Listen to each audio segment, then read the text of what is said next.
Okay, well, may as well get started. There we go.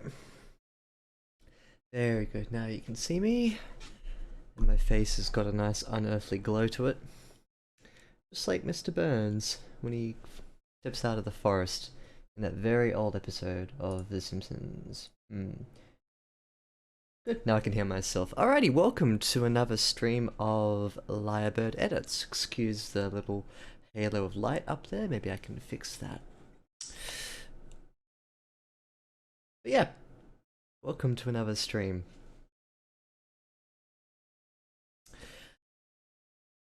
Just while I think everything is warming up, I'll do some housekeeping. First of all, we'll do paragraph styles, align and indent, increase indent. It's always this line spacing and after paragraph. Good.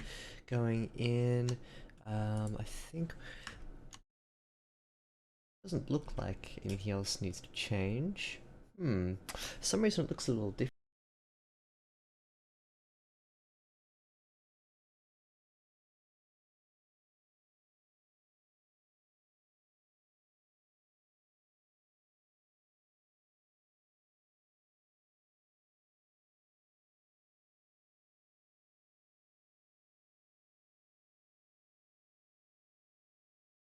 I used, I'm not sure why.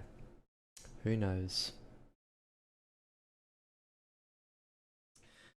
Just before we get started, I might go and turn that light off up there.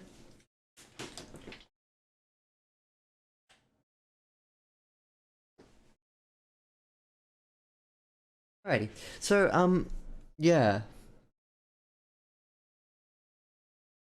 It's been a weird day. We've got this weird sort of political situation right now in Australia where, um, again, if you know anything about Australian politics, this is for the benefit of international viewers, but we have a system in Australia where, because it's a parliamentary democracy, we vote not specifically for parties, we vote for individual members that represent our area, who then make up a party.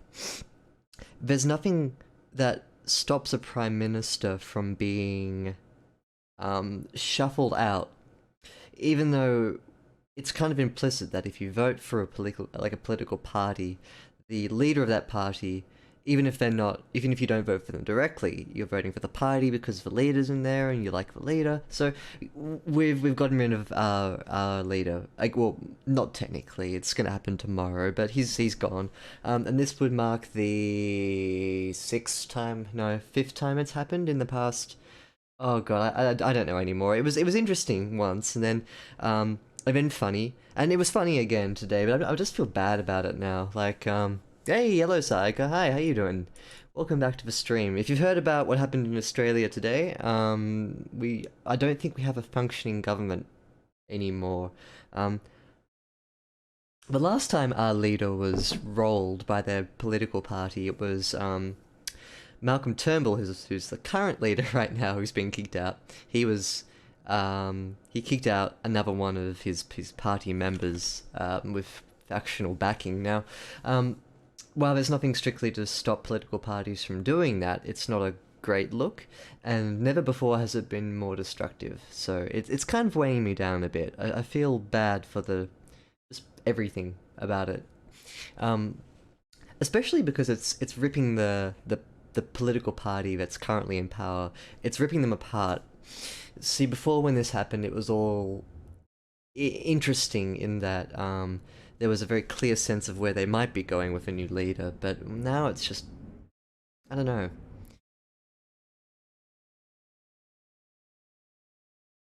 I don't know. Psycho, have you heard about this? Yeah, well, that's right, yeah. Implying.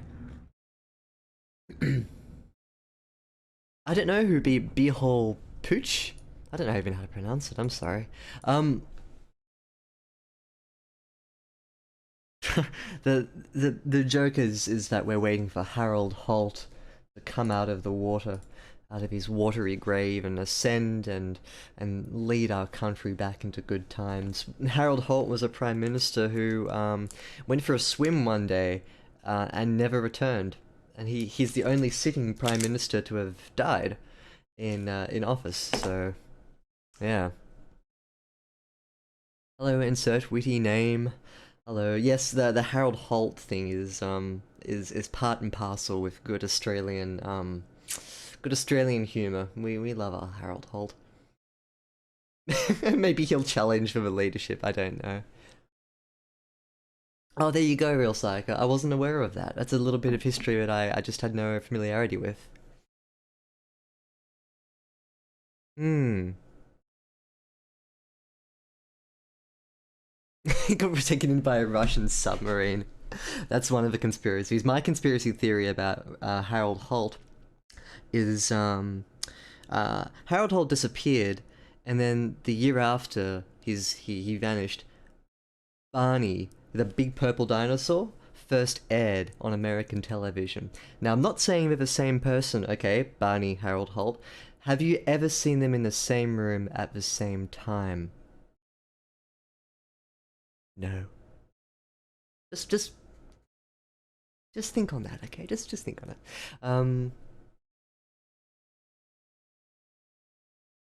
You got my vote if it was allowed to vote. Thank you. Thank you. I might try for the leadership, you know, they'll probably accept me. I do love World War II history. I'm starting to wish I knew more about the events preceding the Second World War. I think that would be a good thing for me to brush up on. Especially because this story is actually set before World War II, but in a different sort of theatre of combat. So I'm a bit more familiar with the Pacific theatre of war than I am with the European one. Have you ever seen a Lyrebird and a Ningen in the same room? Thank God, I don't want to ever be confused with a Ningen. Anyway, why don't we kick into editing tonight? I think I've been mopey enough about the current state of politics, and I don't want to drag myself down too much thinking about it. So, we're going to have a fun crack at this story. Now, this is a continuation from a story that I've been showing for the past couple of streams. Usually I don't show my own work, but I thought recently I might as well pop something in and just, I guess, showcase partly what my work looks like and how I edit my own writing, which is different from how I edit other people's writing. There's always going to be differences, and I will never be able to fully obtain like an objective frame of reference for writing. Sorry, for editing, and that goes for every writer who's editing their own work. You can't ever have a full appreciation of what it looks like from the outside in, just because of the level of investment that you have in it. So for new people here tonight, what we usually do... Oh, hi. First of all, hi, welcome. Welcome to Lyrebird Edits. I promise I don't talk about politics too much. It's just we've got a very strange thing happening in our government right now. Don't want to say anything else, so I'm gonna move back onto the dumb topic. What we usually do here is we take a person's story, they send it to me, and I put it up here, and we go through doing some line edits and some developmental edits as well. Lyrebird talks politics. I can be the new Alex Jones, except I can't. I can't top him. There's nothing I can say that is as silly as the sort of realities that man thinks. Anyway, yeah, don't come to me for political opinions. So no criticism allowed. You can criticize me all you want, please do. It's what we're here for. And I always value people pointing out things they don't like in a story, or if I miss something that I should have spelled properly, just jump in and I'll make a note of it. Also, if you have suggestions, just let me know in the little chat box here, and I will I will read them and incorporate them into my writing here. I'm sorry, I tuned out at the end there. Okay, good. Well, I think I've warmed up sufficiently. It's cold here at the moment, really cold. So, context for this story. If you'd like to go back and watch the edits of these first, well, I've dealt with 3 letters so far. Letters 1, 2, and 3 are currently on YouTube. You can go and check them out in the on my YouTube channel. There's a link to it underneath the big window that you're looking at now. But the long and short of the story is this is a series of letters that is written between their childhood friends. Now, the main character who's writing all of these letters is a soldier in the Japanese Imperial Army in the 1930s, and he's going off overseas to, I suppose, wage a sort of, it's not quite war, but it's espionage that contributes into the start of a conflict that would see the whole region thrown into chaos. So it's historical fiction, and sprinkled in we've got some magic realism and a bit of fantasy. Before he left for home, he made a pact with this, I suppose, like a local death god that inhabited one of his graveyards in his hometown, in exchange for protection against dying in the conflict. This death god trails him around and is looking to, I guess, feast or eat the death that this soldier encounters. So it's a very happy story. There's a lot of happy moments in this period of history. No. So yeah, let's dive right in. Hey, Cuddly Clem, how are you? Been a while. Welcome back.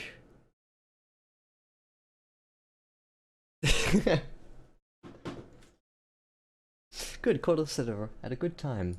Let's dive in. Yeah,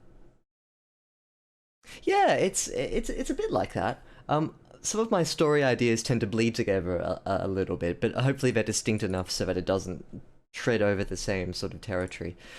The bird in green was more of a companion. This death god here is more of a, well, she'll become more of a leech, I suppose. And then something else entirely a little bit later on in the story, but we'll get there when we get there. So this is letter number 4, from the sergeant to his childhood friend, Tomo Nagisa. Tomo, she goes restless, so this is in relation to the spirit, whose past months have proved a touch too mundane for a god accustomed to the taste of death. Accordingly, she's taken it upon herself to follow me around and hound my everyday life. Going to turn this into suggesting. As if on the off chance I may stumble into death. I see her in the mirror each morning as I hold the shaving blade to my throat and push new hairs to their death. I see her hungry eyes watch the cut and call of the metal as it kisses down the soapy path. I see her when I am supervising the unloading of a new ship in port, eyeing off the new men with disdain. Too much life. Perhaps she resents me for feeding off the rats and refuse of this peaceful place. I'll read a page and I'll go back and start to check. I've already seen a few things I want to change. At least this story makes sense to me. Yeah, this one is a lot less abstract than the other one. Yes, some spooky foreshadowing. The best kind of foreshadowing. The spookiest. Life here in port has been an ache in my heart. I came to this dogland to fight and serve my nation, not watch as the beady-eyed youth count munitions and supplies in the offices, or dig trenches, which I didn't spell correctly, about the hamlet in case of attack, or entrench and use sea-facing cannons, which I also didn't spell correctly, in case the Chinese ever managed to make a ship not from junkwood. My only respite seems to be the feverish night times that come all too slowly and end all too quickly. Nights where we pore over the contours of maps, forge our maneuvers, and pin pictures of men onto boards, swearing death to the communists. I think there's enough in this to that justified. Give me a second, I want to check something, if you'll be so patient.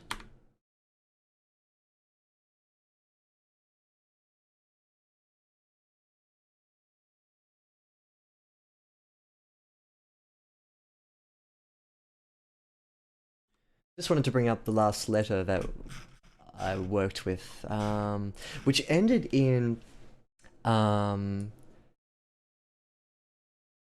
this is the previous letter that ended with Ishii and his compatriots meeting in the offices of the Japanese language newspaper in the Korean city, and they where they're plotting, and I think this letter, even though it's written what June, July, August, September, it's like written a month and a bit after this one. It takes off where the last one left off, and I think that's okay in terms of like how this reads as a narrative book. So, insert witty name here says something that I think is interesting. I don't think you need a new and push new hairs to their death. Holding the blade to his throat is such a stronger sentence and image ending, I think. Yeah, I get what you mean, and I think I'm inclined to agree with you. I see her in the mirror each morning as I hold the shaving blade to my throat and push new hairs to their death. See how hungry eyes watch the cutting call of metal as it kisses down the soapy path. This can be replaced with can replace with another encounter with death. So I think that's important because this is kind of like a 1, 2, 3. There's a repetition of I see her, I see her, I see her. So I want to keep that in because it has a flow to it. But usually when you do this, you want like image 1, image 2, and image 3 to be distinct, but interlinked with their theme. So I think insert witty name is 100% right in that one of those two is stronger. I don't know which one is stronger right now. I think it's probably this one, maybe. But it's trading over the same ground, and I can rework it a bit later.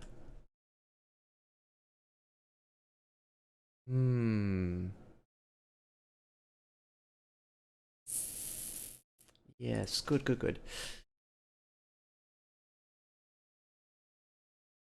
An eyeing off, I think, would be eyeing. Yeah, you're right, Psycho. There is a because eyeing, perhaps she resents me for feeding off the rats. Now that means that the main character is feeding off the rats rather than forcing her to, because of his lack of action in the warfare, resort to eating rats. So that's what I want to imply, but it's not what I'm actually saying there. So we need to rework this. And I'm going to highlight this in...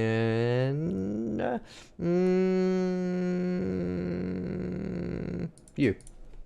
Ah, lovely. Now I can't see it. Beautiful. Wow, what a great choice of color there. If I do say so myself. Yeah. I'm already infinitely more willing to help you. Choose green, says Sayaka. Okay. Just for you, I'll choose green. Just for you. Nice green. Life here in Port has been an ache in my heart. I can blah blah. I've already done that. Death to the communists. They're fighting the communists. I mean, they're fighting the nationalists too. I got to check that. I don't know.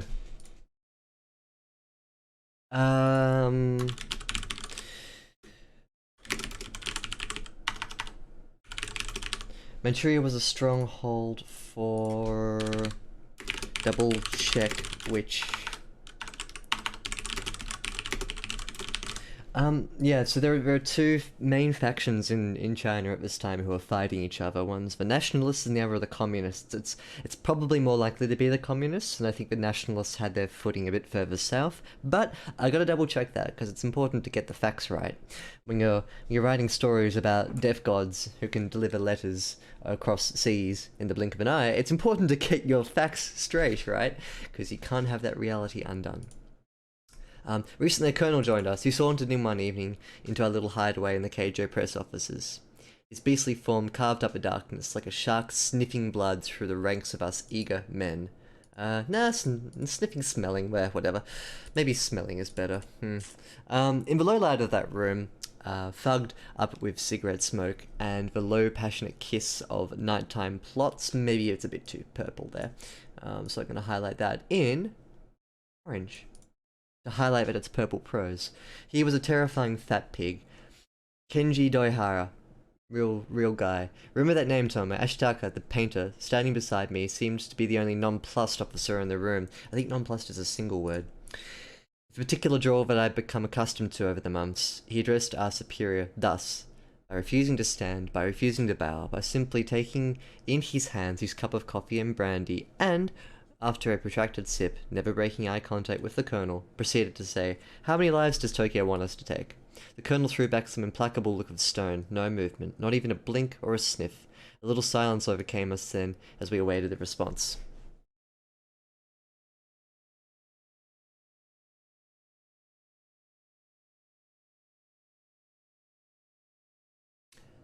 Darko standing beside me, minor details seem to be... should this... what do you mean here, Sayaka? Sorry? I'm missing your intention with this. Let's go back to the start and we'll talk about a couple of things here that I do not like and that I want to change. Yeah, it's two things here. Like I am, I was gonna say I am very smart, but it's actually insert witty name here. Says made a point about this. Yes, I think. Yeah, good point. Let me come back to that. I think you may be onto something there. Let's have a chat about this a bit later.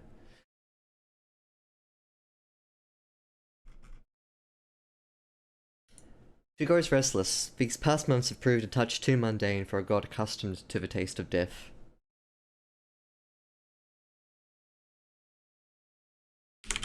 That feeds from the taste of death. Accustomed to the taste of death means that she's doing it as a luxury, and I guess I want to change that inflection just a little bit. That feeds from the taste of death. It's not that she absolutely necessarily requires it, but this is a bit more of a neutral statement with a bit less baggage. Accordingly, she has taken it upon herself to follow me around and hound my everyday life, as if on the off chance I may stumble into death. Taste of death, stumble into death, as if on the off chance I may stumble into...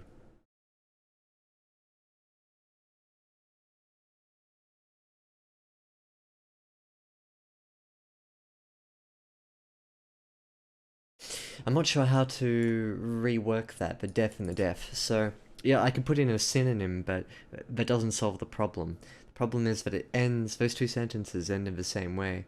Accordingly, she has taken it upon herself to follow me around and harm my everyday life, as if on the off chance I may stumble into misfortune, I may stumble into a new situation, not sure. Hey Ernst, hello, how you doing? Good to see you got home safely. Welcome to the stream. Hey, what's your good news? Are you Prime Minister? Please tell me you're Prime Minister. I want you to be Prime Minister. We need a Prime Minister.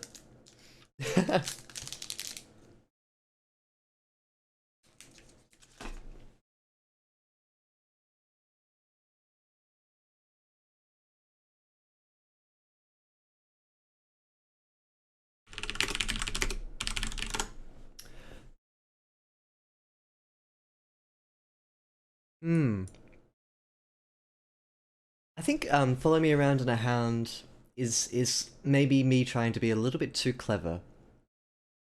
She has taken it upon herself to follow me around and hound my everyday life. Yeah, it is semi-tautological, and I kind of did that on purpose. Around is well, the whole second part is strictly unneeded. Yeah.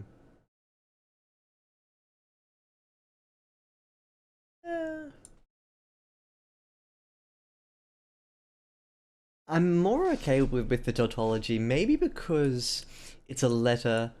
It's told in a pseudo translated old style.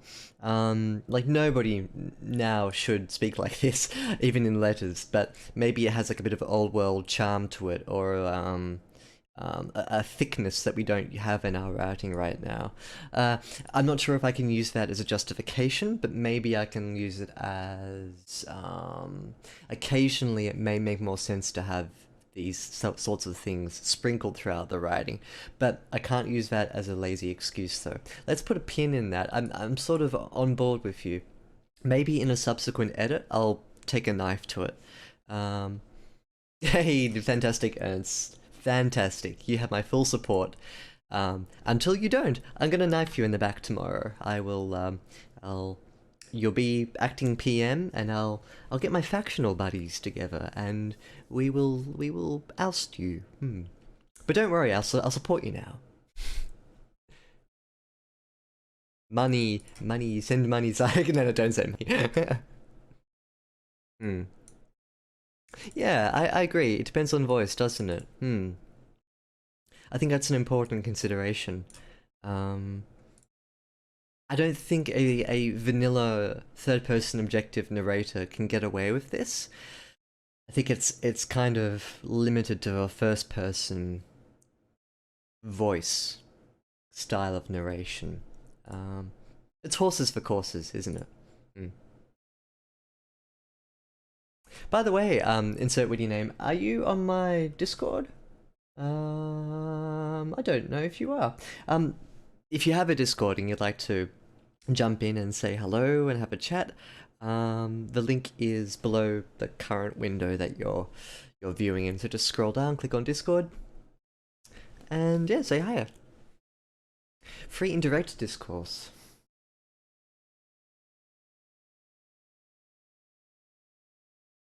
I see what you mean. It could fit in there.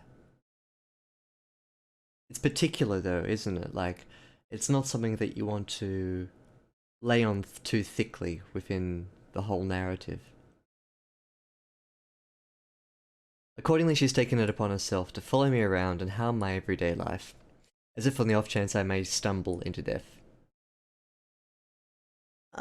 Look, I don't think it's the end of the world if I deaf here, but I don't love it. Let's go back and maybe I can think of something a bit later. But if you guys have a suggestion for maybe how I can end these sentences a little differently, maybe something that I'm not seeing, let me know. Oh, good. No worries. Oh, and it's mainly, actually it's 100% text. There's no vocal thing on. I've never used a Discord server with a voice chat. Well, oh, once, yeah, but that's just with some other people gaming. Yeah. Isn't it funny? Anyway, so then we have this triplet here of a repetition of I see. I see her in the mirror each morning as I hold the shaving blade to my throat and push new hairs to their death. Yeah, I think that's succinct enough. I see her hungry eyes watch the cut and call of the metal as it kisses down the steppy path. Whatever. It repeats over itself too much, and we can get rid of that and instead insert something that's a different style of image. I see her when I am surveying the unloading of a new ship in port, eyeing off a new main with disdain. So another thing that I could put in would be something like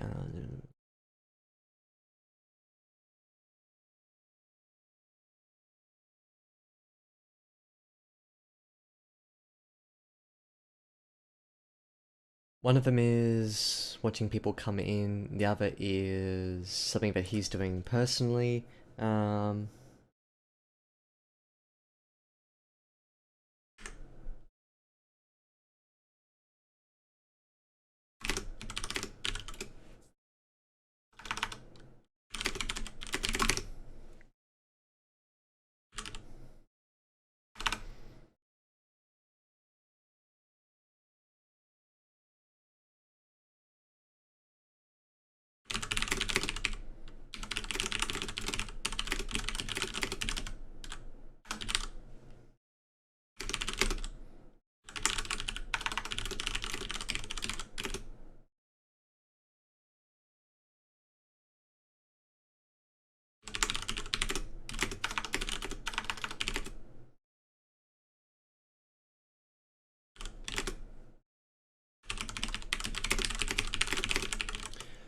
For instance, this, while I don't love this is kind of like another sort of, this is something that is a suitable replacement. It's long. Maybe I don't want to keep it as long as that, but it gives you the same impression three times, but with three different sort of examples. I see her stare as I remove the pistol from my side. As I don't need to say, but as I clean the chambers of my business, I clean my firearm. It's a bit too sort of mechanical though, isn't it? So I'm gonna actually just leave that right now and just make a note to myself that I need to ponder on a new way of thinking about death and how this God is interacting with his mundane life.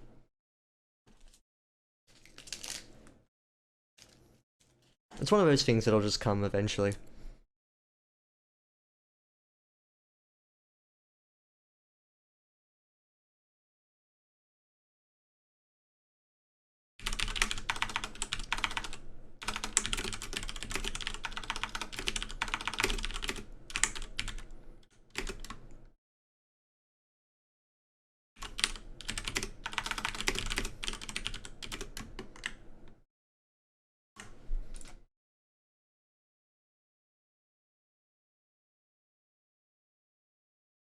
Perhaps she resents me for keeping us away from combat. Perhaps she resents feeding off the rats and refuse of this peaceful place.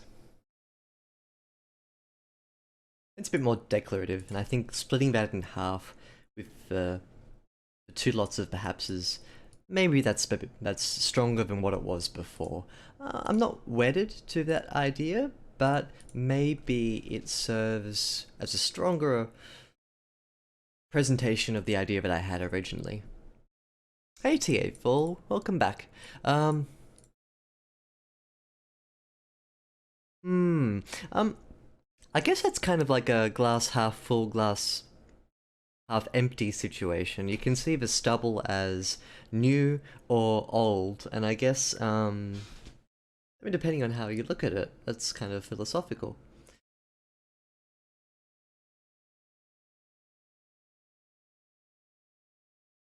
I guess I see them as new hairs because they grow and they sprout, whereas this is kind of older hair. I don't know. I never thought about that before.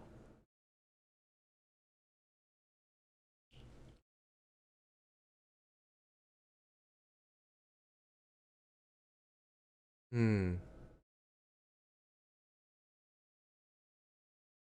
It's sort of like one of those philosophical questions. When does new hair become old hair? Hmm. I'm not sure. So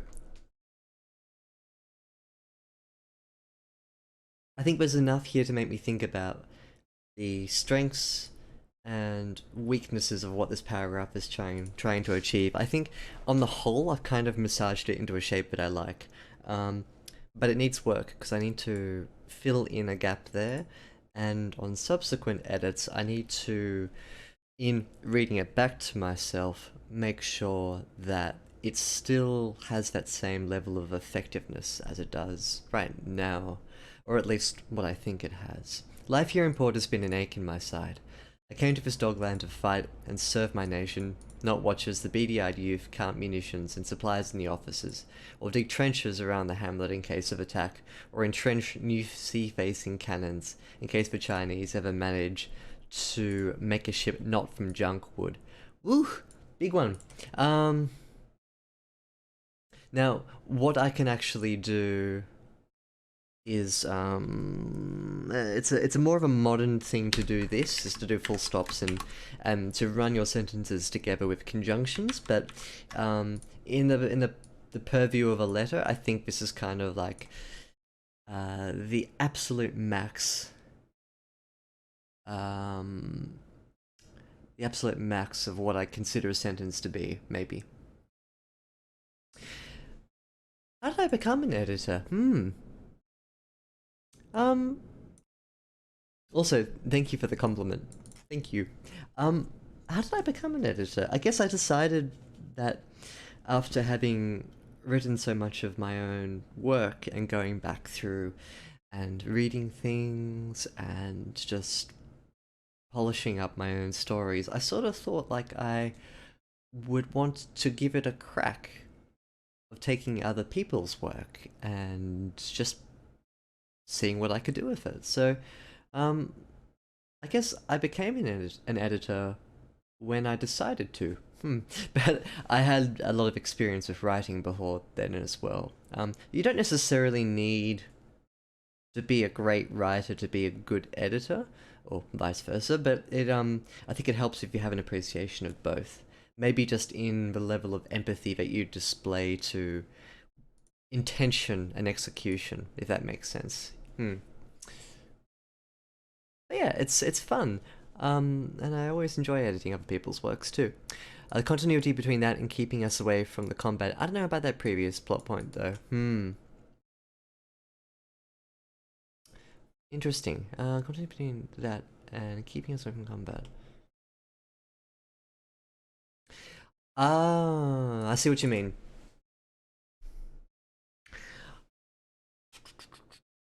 And I've also run into a problem as well, and that technically there isn't too much combat right now at this point in the story.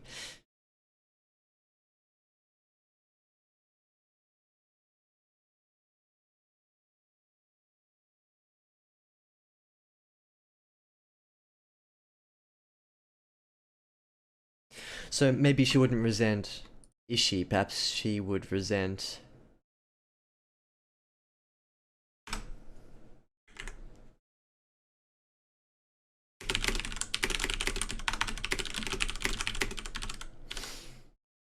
the pace of the war that does not exist. Or the pace of a war that does not exist. That's a bit more abstract. I'll leave that in there and see what that's like. But in terms of what you mean about... Oh, bye-bye. There's the point up there. I've got the chat over here, though. I'm not sure if entrenching a city or making it more of a stronghold is too much of a contrast between being on the front line. You can entrench a city, maybe not digging trenches, that may be a little too excessive.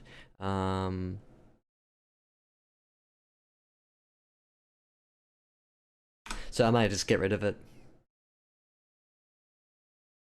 But I guess it makes sense if you have if you're preparing in the future for a conflict that you'd entrench where you are. Especially if it's a port, that's quite crucial. But that's just me sort of spitballing ideas. When did you say your editing would come free? Always. I never thought I'd charge for it. Yeah, it just didn't seem like I was interested in doing that. Do you get sick of others' bad grammar? No, never. I never get sick of working through other stories, no matter if like it's a forest of grammatical errors or if there are lots of problems with it. It's always interesting to see how other people write, and I think as a demonstration, it's good to show other people that as well. Oh, bye bye.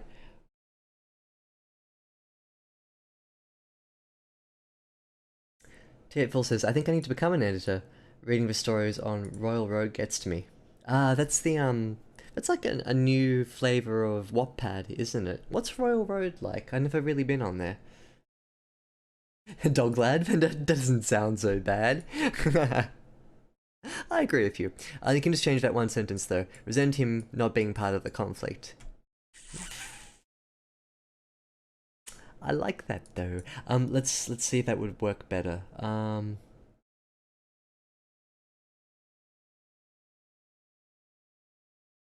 I like this better. The pace of the war that does not exist. Doggy dog, yes, true.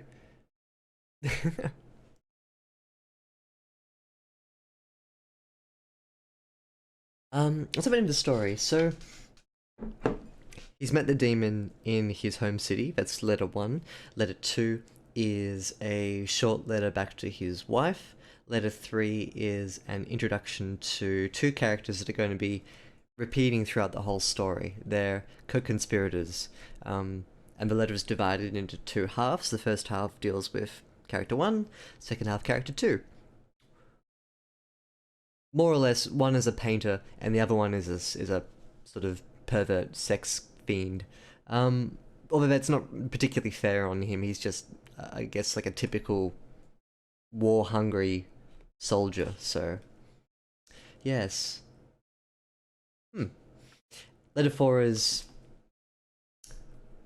If I was to summarize this letter, it would be... the very beginning of the plot that's going to happen on September 20, or September 19, 1931.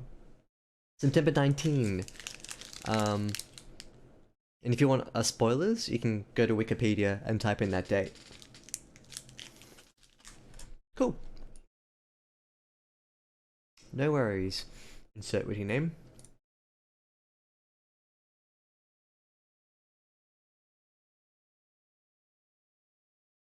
I'm also happier now that this sentence is shorter. My only respite seems to be the feverish night times that come all too slowly and end all too quickly. Nights where we pore over the contours of maps, forge our maneuvers, and pin pictures of men onto boards, swearing with death to the communists. Death of the communists. Or death to the communists. Poor communists, they never get a break.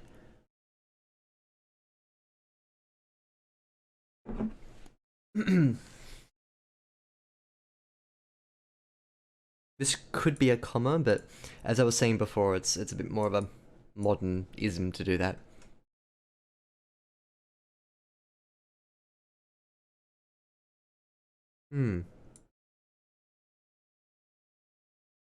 Thanks, Ernst. It took a while to figure out how I was going to tell this story, too.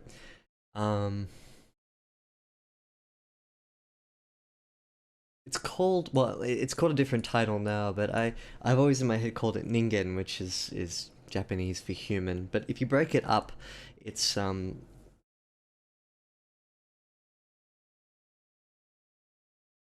can kind of bastardize the language enough so that it reads like it's two of like a population sort of thing.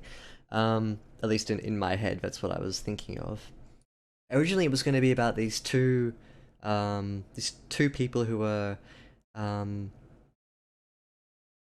on the opposite sides of war, and they were always circling around each other in like a Cloud Atlas kind of flavor. But I got that. Well, I didn't get rid of that idea. I just morphed into this one. I didn't change at all. Yeah. Anyway, let's rush on. That second paragraph could be considered a run-on. Do you mean second sentence or starting sentence? Cool. Life in the port has naked my heart. Mr. Colonel joined us. Starting sentence of a second paragraph. I'm going to assume that's this one. Life here in port has been an ache in my heart. Is that the run-on sentence? Which one are you talking about, Saika?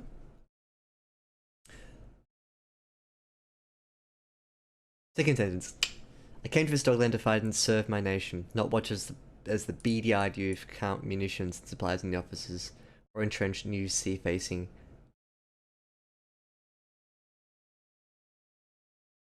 This one?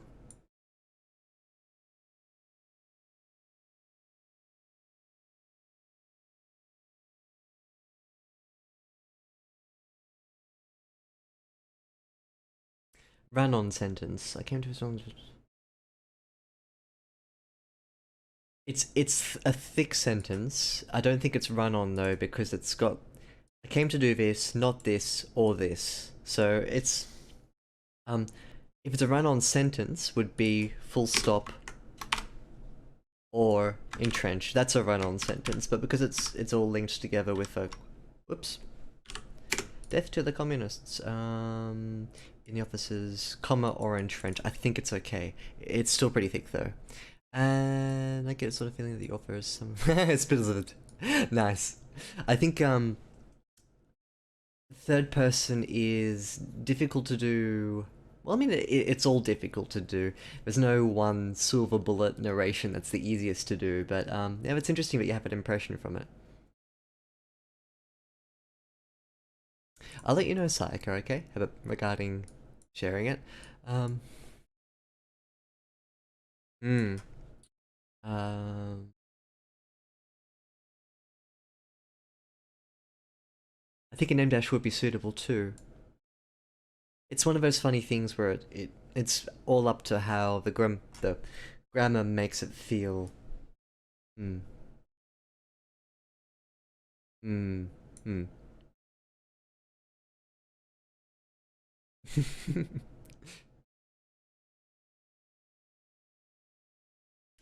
Yeah, what do I find easiest? I like third person present. First person I find sometimes a little too difficult. I say as I'm writing a first person story.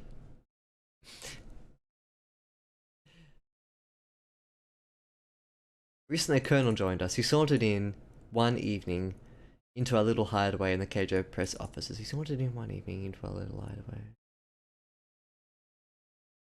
His beastly form carved up the darkness like a shark smelling blood. That's a mixed metaphor. His beastly form carved up the darkness.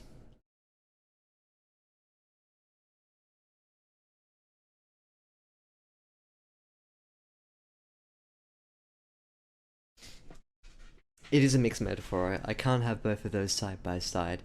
His beastly form carved up the darkness.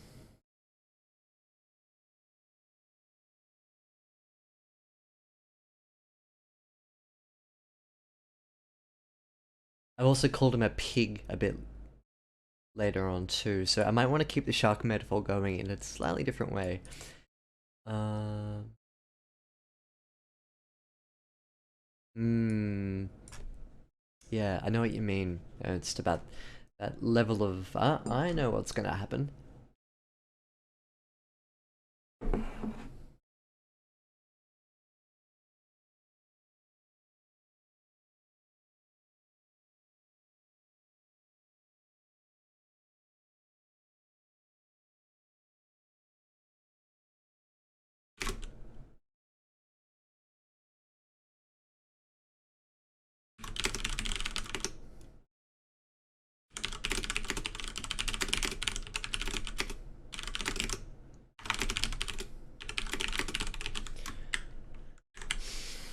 That's what I was sort of going for. This way, it prevents it from. It's contained the metaphor a bit more. His beastly form carved up a darkness, men scattered from his presence as though he were a shark out for blood.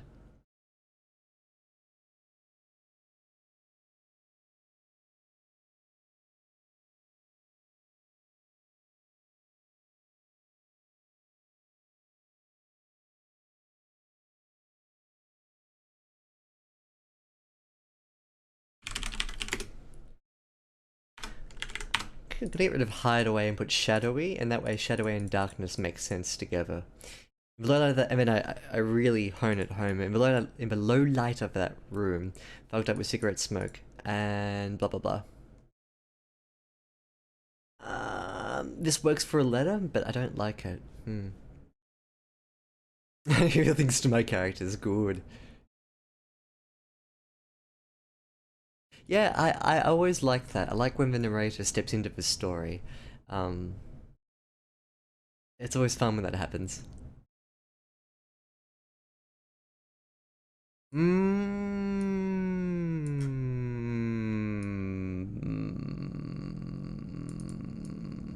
That's a great novel. Yeah, I remember that. In the first scene in the entire novel is on the period where he himself in his time. Yeah, that's right. Mm.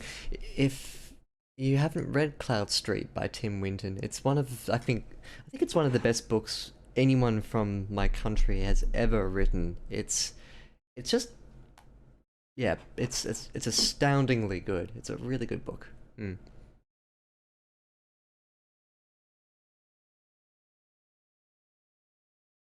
Mm.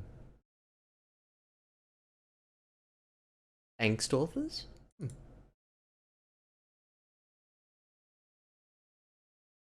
That's wish they use that time. Oh, keep at it. You're not in a race to overtake other people. I think you have to work at your own pace and come to a measured sort of conclusion with what you do with your own words. So don't get discouraged if you feel like you're wasting time. It's never wasting time. You're always getting better every time you put fingers to keyboard.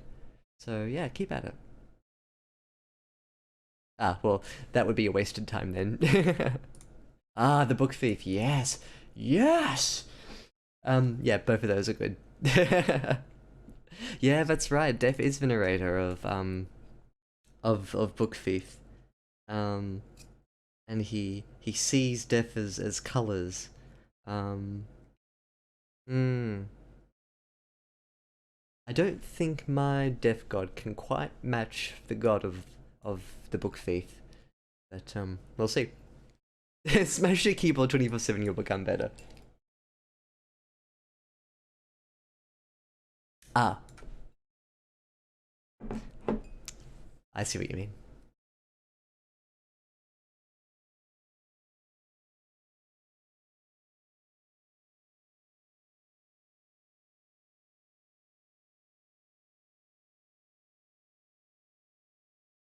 So, for instance, here,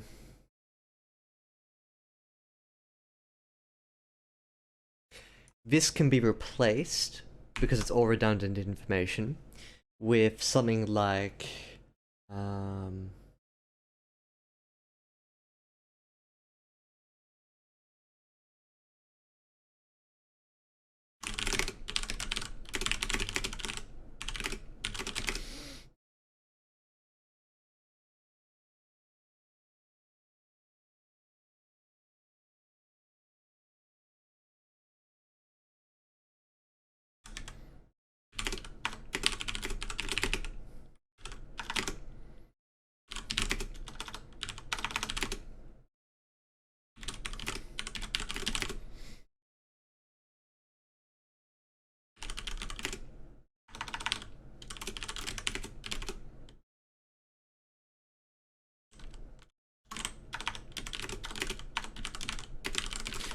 now we used the word beady before, so I don't want to double down.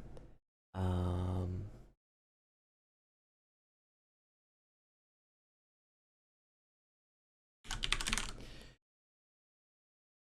Wide-eyed youth.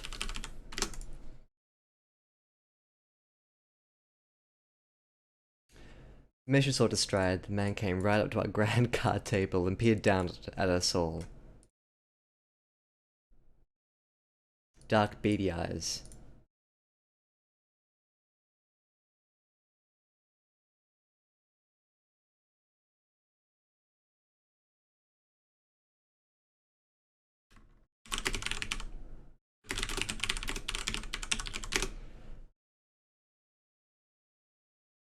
Yep, paid. Whoops, brain's not working. We pay respects. This guy, remember that name? Now check something here about this sentence. I'd like you to read through these two or these lines here from here to here. See if you can pick the problem. It's a stupid problem, and when you see it, you're gonna think I'm an idiot. Because I am. I should have picked this up.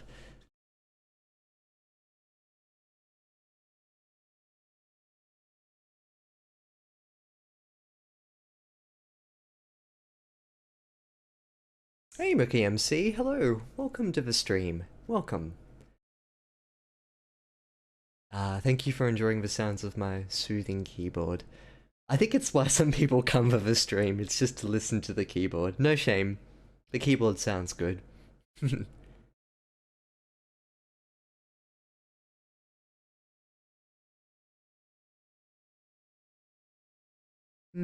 But what doesn't make sense?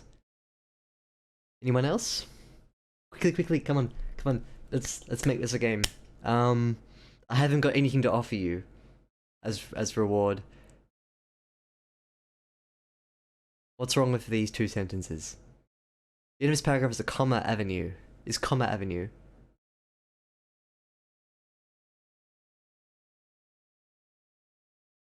Interesting. Insert with your name. Actually, that's another problem I haven't seen. But that's not the problem I'm thinking of.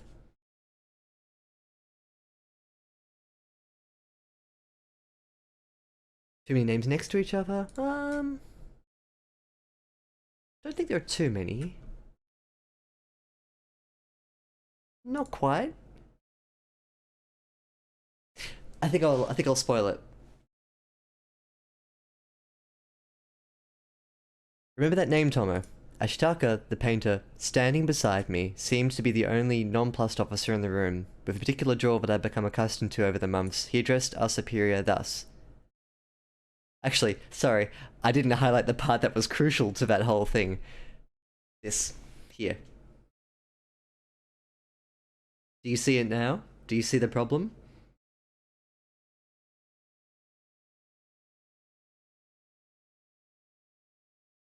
Yep, I need to get rid of this. Otherwise it doesn't work. Hey, there you go. Yes. Yes. No, it's I had him standing up beside one character, and then the whole point of this thing here is that he's refusing to stand. Delete it all. He stands, yet he sits. Mm-hmm. Mm-hmm. Mm-hmm. And thanking you for tuning in to Lyrebird's greatest mistakes. How did I not see that though? I read it out, I worked through it once, I just didn't see it. We stood, we paid respects, Kenji Doihara. Remember that name, Tomo? Now, Insert Witty Name makes a good point about Ashitaka, who we haven't actually introduced into the scene. And I talk a lot about grounding, and I often think I'm quite good at grounding. But I've never really written too much of this style before, and I haven't had too much practice with having to ground characters within a context of an event that's being told in a past tense style, like through a letter. Ashtaka doesn't exist in this scene until I plop him in there, and that's not good. So I need to probably drag him up a little bit.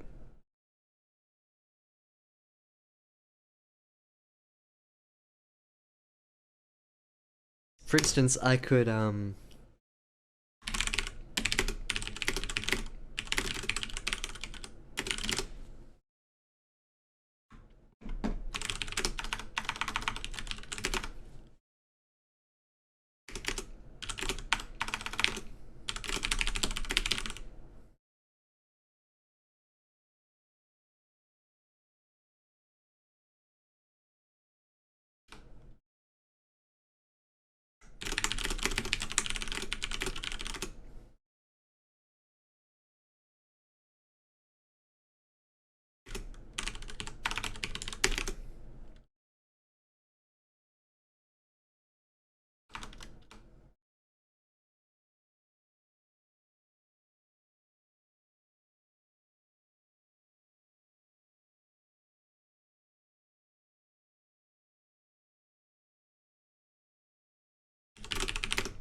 Ashtaka took more of an interest in Kaji in our meeting, or in our evening sessions. No surprise there. One is a painter, the other, well...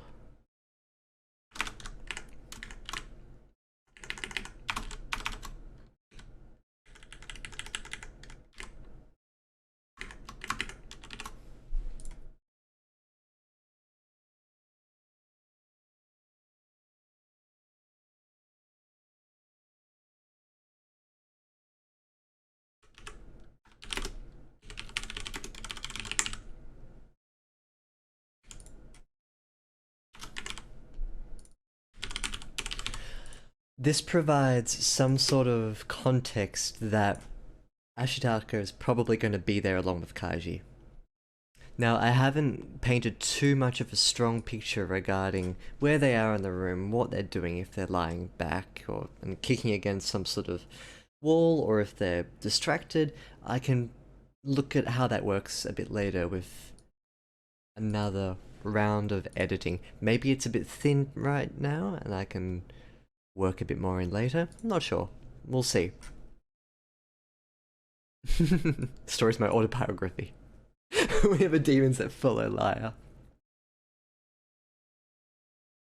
All your bases are covered.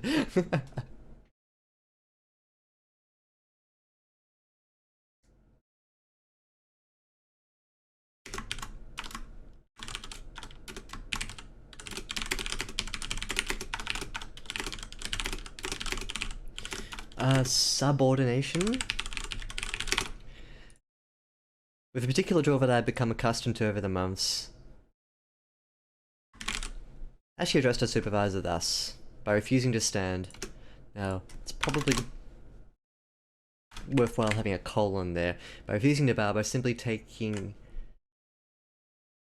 in his hand his cup of coffee, bleh.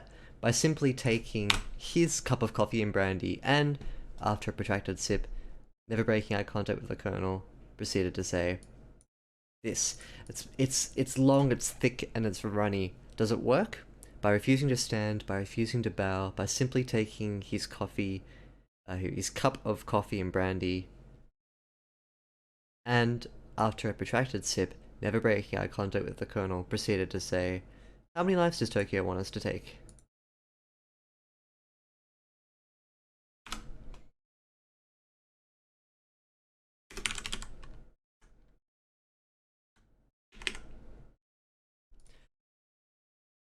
Because it's a letter, I may be able to get away with that. As she addressed our supervisor, actually I quite like thus. I think that may be something that I wanted to imply. It's a good question. Insert witty name. The way that I wanted to imply it was that because this is being told in the present back into the past tense, we as readers know it's happening, and so we're on the clues. We're on the lookout for clues about what would identify this man as a colonel.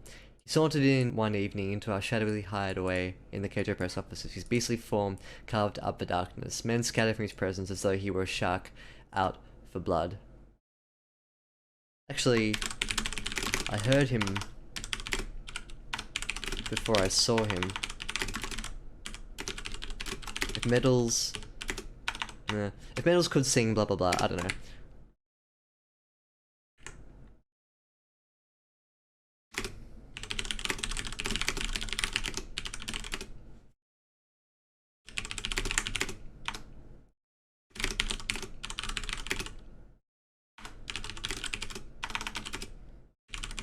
Something like that, for instance.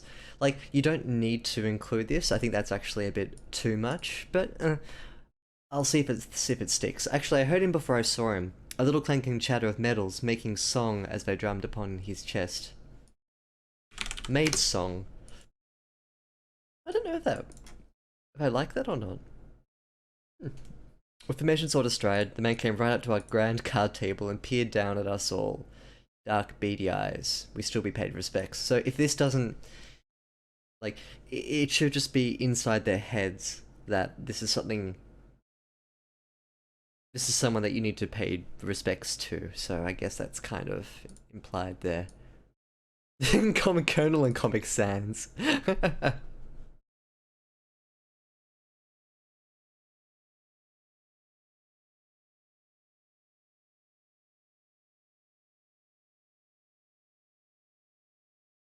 I'm gonna try something here, bear with me.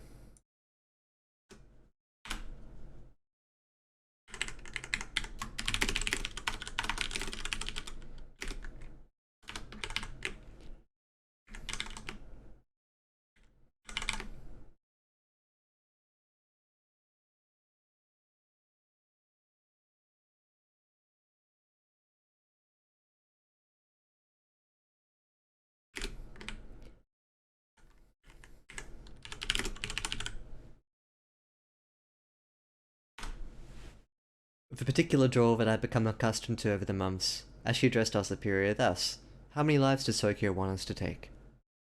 And all the while, refusing to stand, refusing to bow, simply taking his cup of coffee and brandy, sipping long, never breaking eye contact with the colonel. Now, I need to capitalize C there, just because of consistency's sake. This looks a lot better. says me with all the green. You probably can't even see what it looks like now. But I think chopping this in half and taking the end and putting it at the front, it changes the inflection somewhat. I lose the lovely dialogue being the climax, but I kind of like this better in some ways. Can't see well. A good point. Yes. Good point. And all the while, because I've got all the while here. If you can say anything there, I make him swirl it around there.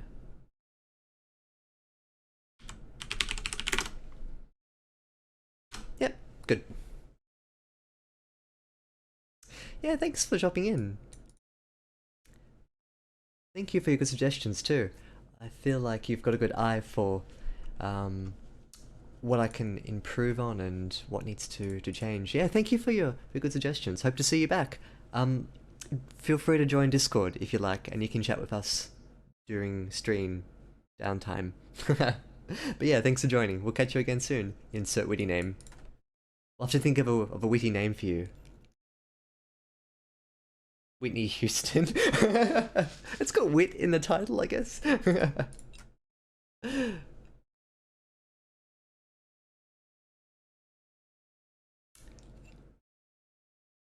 Whitney Houston died recently. That's right. That's why the name is in my bubbling away in my head.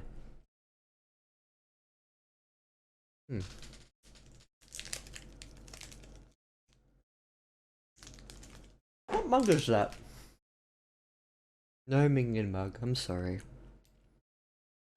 I'm not sorry. Bear with me. I want to go and grab water. Back soon.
The Colonel threw back some implacable look of stone. No movement. Not even... Sorry, I just realised I went straight back into it. Not even a blink or a sniff. A little silence overcame the sin as we awaited the response.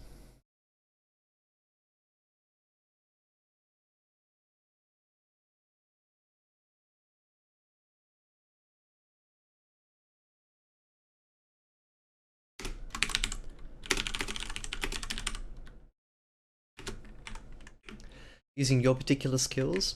None. I imagine it's a difficult task to blow up train tracks with acrylics.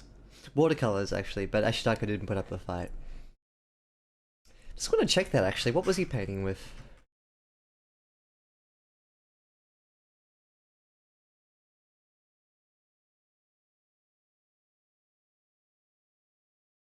I thought it was oil.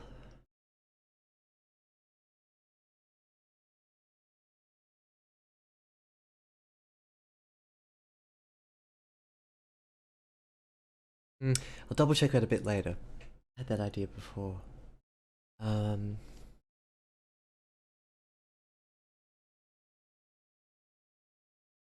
Ashitaka didn't put up a fight. He had more interest in his coffee by now. Dorihara nodded to another colonel within the room. Seishihiro, I think. These are real people. And instructed the men. We have the time and place organized, with the men already en route. We have the time and place organized with the men already en route. So Shiro has seen to that. What I came here to discuss is a slightly different offshoot operation. The colonel looks to us then, to Kajima the sex fiend, and asks, let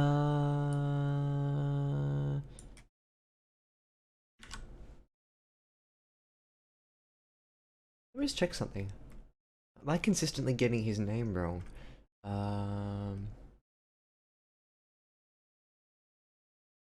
Yeah, I did. Kajima, not Kaji. I guess it's sort of almost like a little nickname, Kajima. Yeah, I'll use it as a nickname. You say you have a particular interest in electronics explosives. Kajima stands up more erect than I've ever seen him before. He stammers back, "Yes, Colonel. Prove yourself." And we devised a plan. Tomo, we are set for a little town called Mukden in Manchuria. I will tell you more in my next letter. That night I couldn't sleep. In my office with the whites and silvers of a moon reflected. That night I couldn't sleep. In my office, with the whites and silvers of a water-reflected moon dancing upon my ceiling, and a mixture of fear and wonder in my blood, I simply could not focus. This is to be my first taste of warfare in so long, albeit a radically different flavour to what I tasted with counter-espionage in Korea. I felt a presence at my side, something cool, something rustling in the quiet of night. She pressed herself up against the warmth of my body, and against my cheek came the cool press of bone. Dear girl. I turned and faced her, eyeless, infinity black sockets, pure death and rot coated in a body of silk. She rested a slender, warm hand against my chest and murmured, "Soon then." I nodded. She continued in her sweet, clipped voice, "I'm very hungry, and there's precious little to do in this tiny place." With a little note of Huddy added to her voice, she coos, so I switch into present tense then. "Do try and live up to the brave, bloodthirsty soldier you pretend to be. I don't think I'll disappoint her." There's one thing I want to add in this section here. I don't think there is too much I want to change, but this. Good opportunity here to, I guess, build up a sense of mounting excitement, bloodthirst. Like, bloodthirsted? I don't know what I said then. Bloodthirst. The promise of war, I guess, is what I want to hone in on then. All it will take is a few throwaway lines like,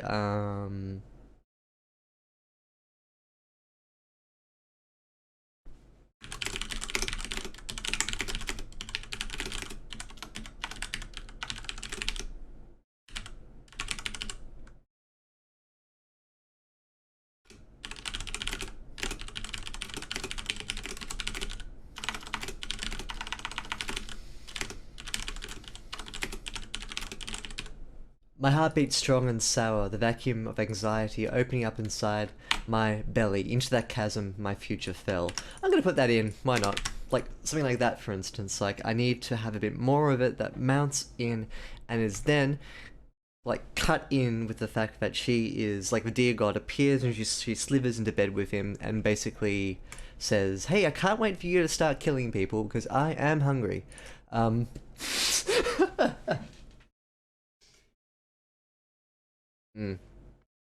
Yeah. I think in terms of the...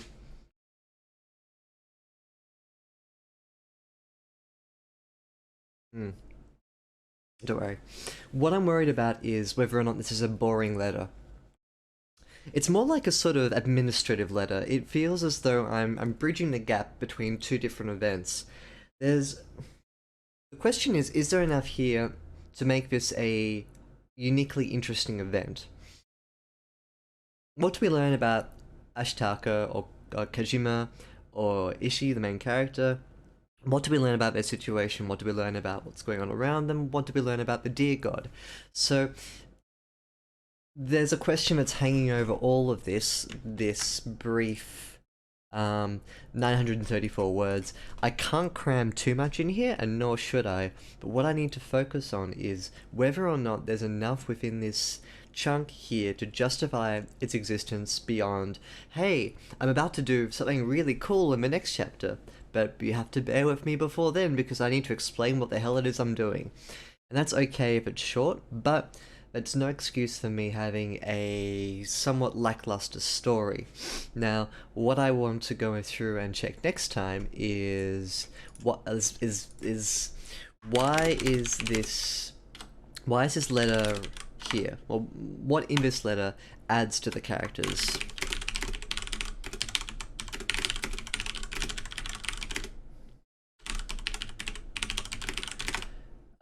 The flow of it's okay. I just need to focus on the micro stories and flavors that I sprinkle onto the characters themselves.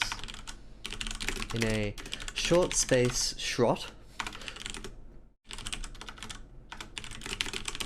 of time, I need to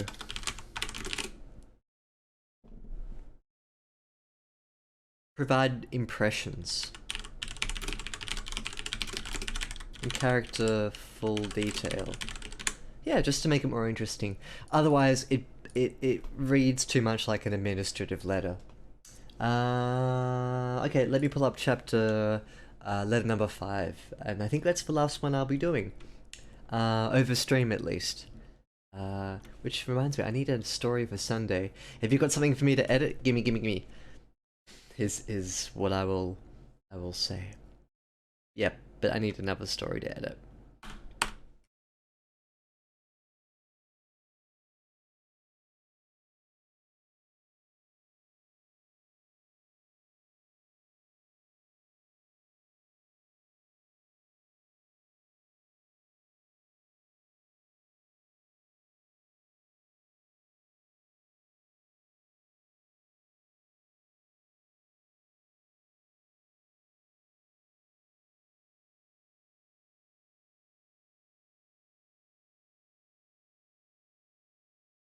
Alrighty, this is the start of the invasion of Manchuria. Yay! Um,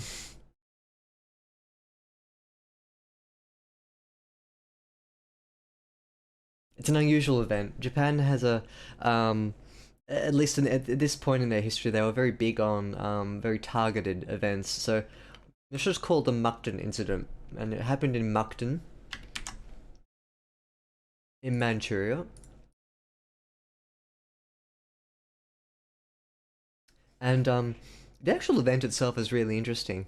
Um, I kind of detail it here. I won't spoil it, but yeah, you can edit my stuff. Okay. I don't think I had anyone else lined up. Panfero didn't get back to me on Discord, so I may edit your stuff, Herringbone. Let me get back to you on that, just to double check a bit later. Letter number 5, September 21st, 1931, from a sergeant to his childhood friend Tomo Nagisa. And so the war begins. Here's my hand in the opening note. Last night, at precisely 10:20, an explosion was said to damage the train tracks outside the Mukden train station. Planted in such a way as to suspect a rush job from Chinese guerrillas, the explosion ended up barely grazing the outer track, but it left a decent-sized crater in the ground. That's all they needed. And then it was over to us. 5 in the morning, September 18. This happened, and this didn't happen. So some of these events are embellished, but this happened. At 10:20, the Japanese tried to lay down tracks to make it look like some Chinese guerrillas were wanting to blow up some of Japan's infrastructure, and it's a false flag attack. So the Japanese did it to themselves, and they're gonna blame the Chinese. And this is what happens. This is kind of like Japan striking back, I guess. Total number of letters. Yeah.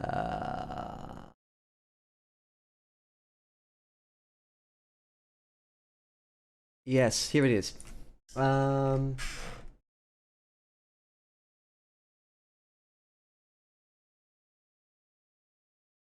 It's going to be a bit over 20. I think 25 is what I'm going to aim for.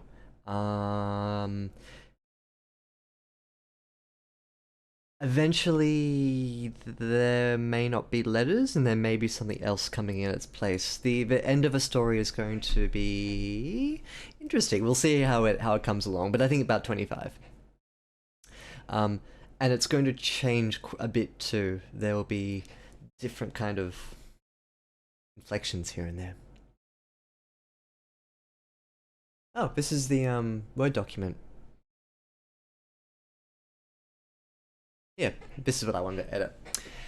5 in the morning, September 18, Kajima Ashitaka and I made our way on foot from the Mukden station and circled around through the open fields towards the back of a Chinese army garrison not 800 meters away.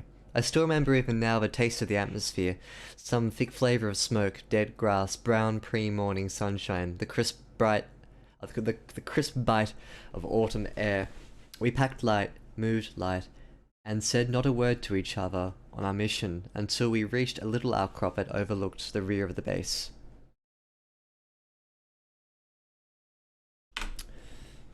We waited patiently for a few good minutes to try and spot the routine of the guards. Nothing. Tomo. Not a soul was guarding that place.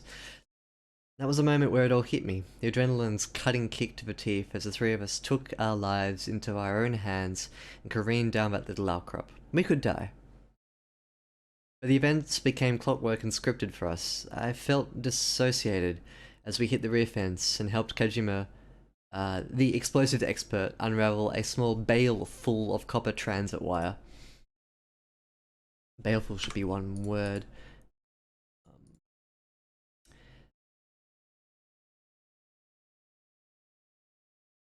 This is a bit clumsy. I'll keep reading on. On the other side of that fence was a small green tin building that fed in a series of communication and power lines. In the pre-dawn, it resembled a messy and old shrine someone had set up to a minor god, now abandoned and tucked away. A semi-decent hiding place for the nerve center of his airbase. Ashitaka used his painter's brush to erase the chain link fence, and the three of us slipped inside. I don't want to get rid of that. It sounds absurd, but I think he's playing a joke. While Kajima plugged, this is Ishii. While Kajima plugged in the charges to the inlet box, Ashitaka and I stood guard on either side, pistols drawn, left hand wrapped around the wrist of the right. Sight trained through the sights. Down the spine of the barrel into dark, we waited. The only sound that made it to my ears over my heartbeat, was Kajima fumbling around with cutters and wires and utensils. How hard can it be to wreck up an explosive set, I thought. Turns out, very. How do you feel about inserting fictional characters in historical moments? I encountered that in the past and felt a bit odd trying it, says Ernst. Yeah, 100%. No, I think it's fraught with trouble. There comes a point where you have to, I think, find an interesting way of doing it that doesn't undermine too much what the original event was.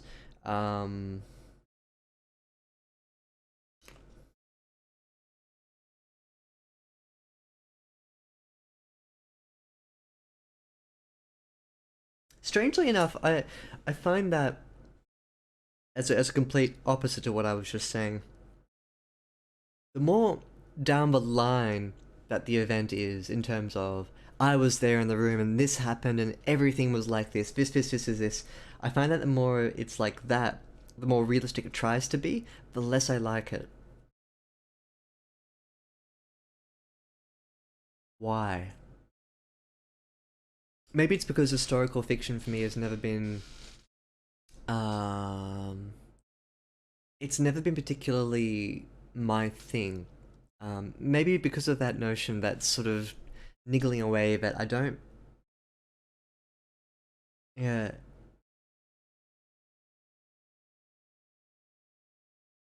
I'm not sure how to answer that question. It's something intuitive that I can't quite put into words.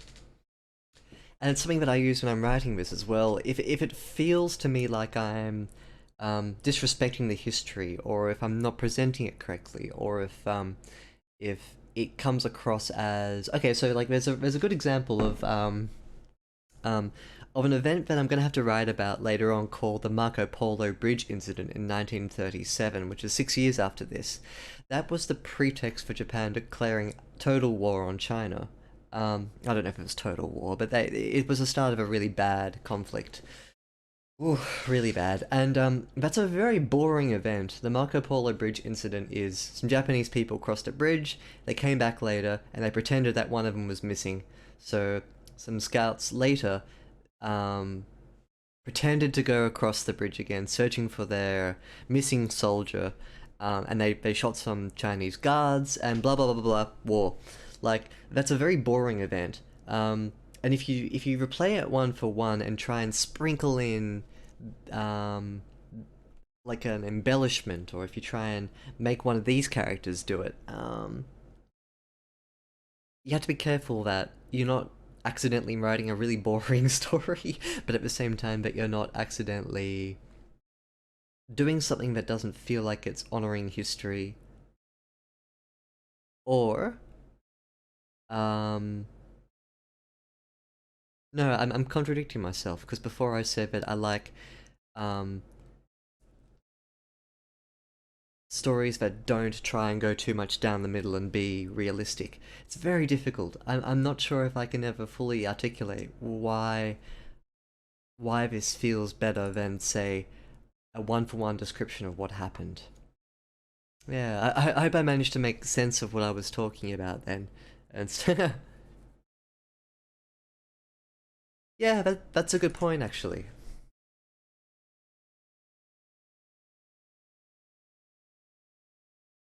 Show their perspective about what's going on. For example, the Marco Polo Bridge incident, I could make Ishii and the three of them walk across the bridge, and they could be talking about something really abstract or obscure or funny, or it could be a really weird scene where he walks over the bridge, and I could then sprinkle in a bit of fantasy then with the death god being in the middle of the bridge and actually looking back over his shoulder and seeing this god of death just standing there in the middle of this bridge.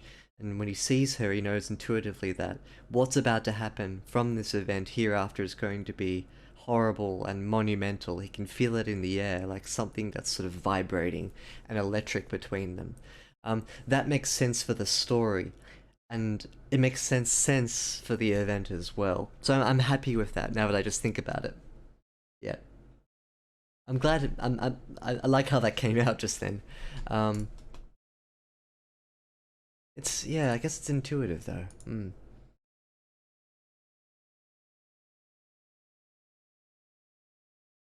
So let's go back and kick it into shape.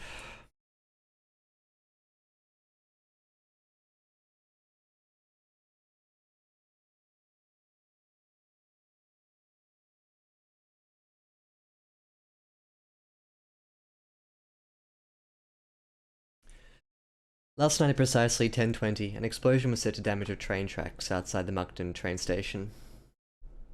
But terminal. I don't want to say train station twice.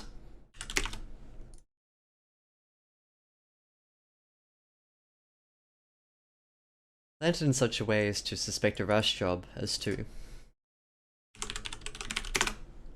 implicate a rush job, or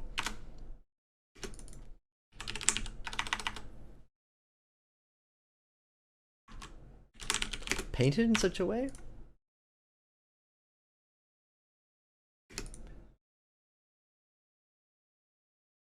Frame a rush job from the Chinese guerrillas. The explosion ended up barely grazing the outer track, but left a decent sized crater in the ground.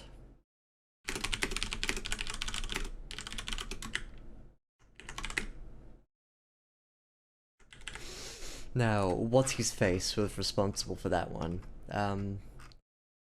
Say is boy.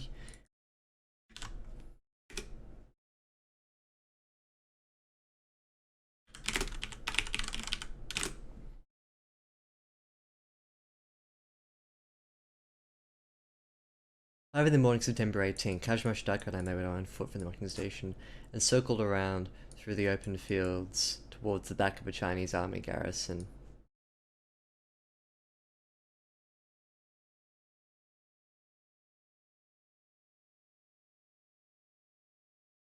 Ashitaka and I made our way on foot from the Mukden station and circled around through, cut the open fields towards the back of a Chinese army garrison not 100 meters away. I still remember even now the taste of the atmosphere. Taste on the air. Of the atmosphere on the air.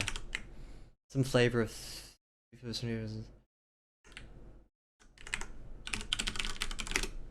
Cigarettes. We packed light, moved light, and said not a word to each other until we reached the little outcrop that overlooked the rear of the base. We waited patiently for a few good minutes to try and spot the routine of the guards. Nothing, Tom, and not a soul was guarding that place. That was the moment where it all hit me. The end of the adrenaline's kick. The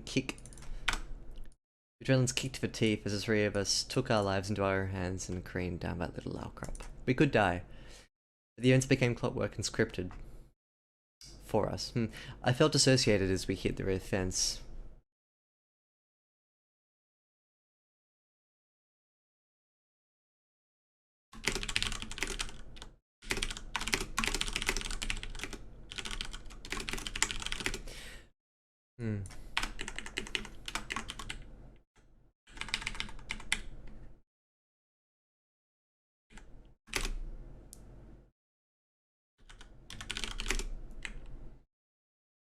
I breathed.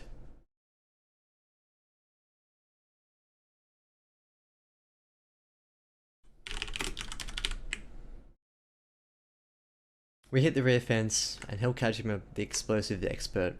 I stumbled over this the first time, and I stumbled over it the second time. We already know that he's the explosive expert from the previous letters. We hit the rear fence and Hokajima unraveled a small bale full of copper transit wire. On the other side of that fence, stood a small green tin building that swallowed a series of communication and power lines. In the pre-dawn, it resembled a messy and old shrine someone had set up to a minor god, now abandoned and tucked away. A semi-decent hiding place for the nerve center of this airbase, and I think that kind of sums it all up neatly in what they're doing in there. The memories and emotions experienced and interpreted by the main character can be much different than the facts of the event. 100%, yeah. No, definitely agree. Sometimes a really exciting event can be quite boring to experience, and vice versa. It's about finding a way that links it to the character, I think. Finding a sensible way to link it to the character. So, yeah. Ashitaka used his painter's brush to erase the chain link fence. The three of us slipped inside. Kajima plugged in the chargers.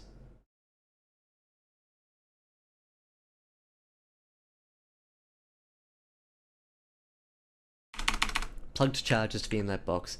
Ashitaka and I stood guard on either side, pistols drawn, left hand wrapped around the wrist of the right, sight trained through the sights. Down the spine of the barrel, into dark, we waited. The only sound that made it to my ears, over my heartbeat. Was Kajima fumbling around with cutters and wires and utensils. How hard can it be to rig up an explosive set, I thought. Turns out very.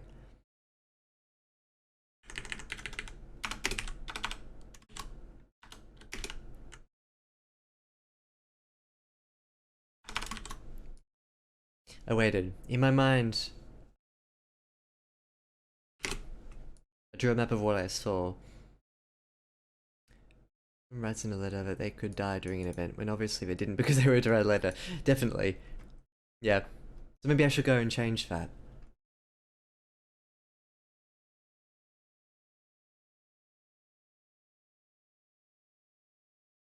There was a moment where it all hit me, the adrenaline's kick to the teeth as the three of us took our lives into our own hands and careened down that little outcrop.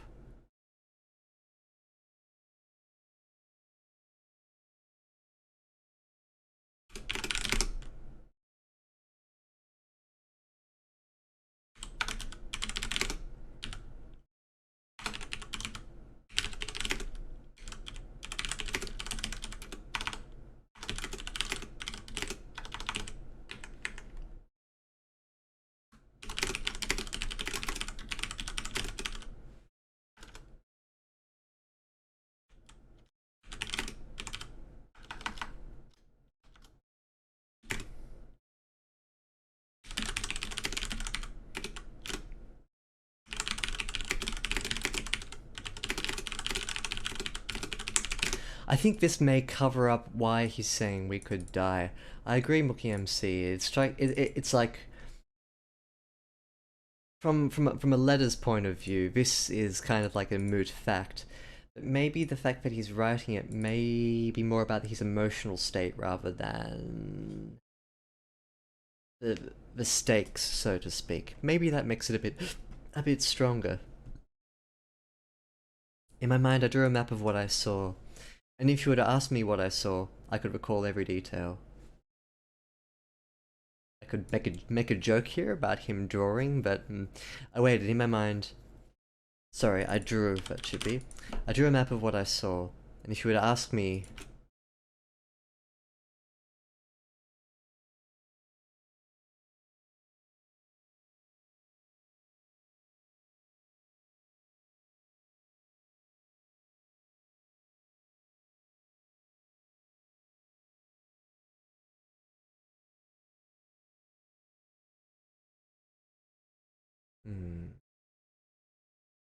Fell asleep waiting for the stream.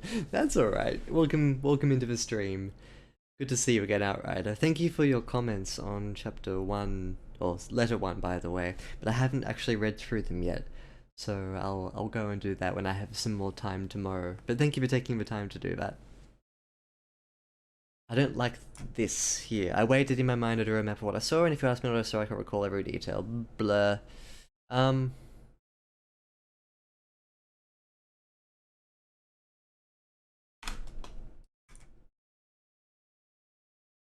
I don't mind I waited. So maybe...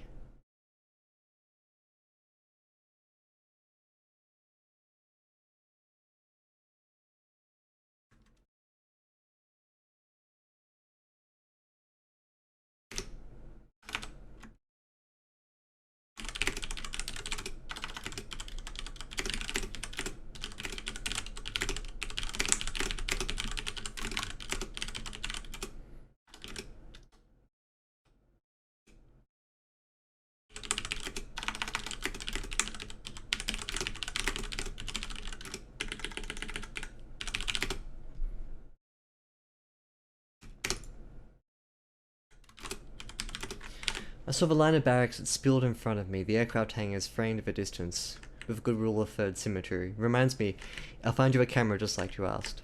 The particular pattern of gravel that wandered through the courtyards, the flagpole in many distance, the trees outside. Well, they're outside already.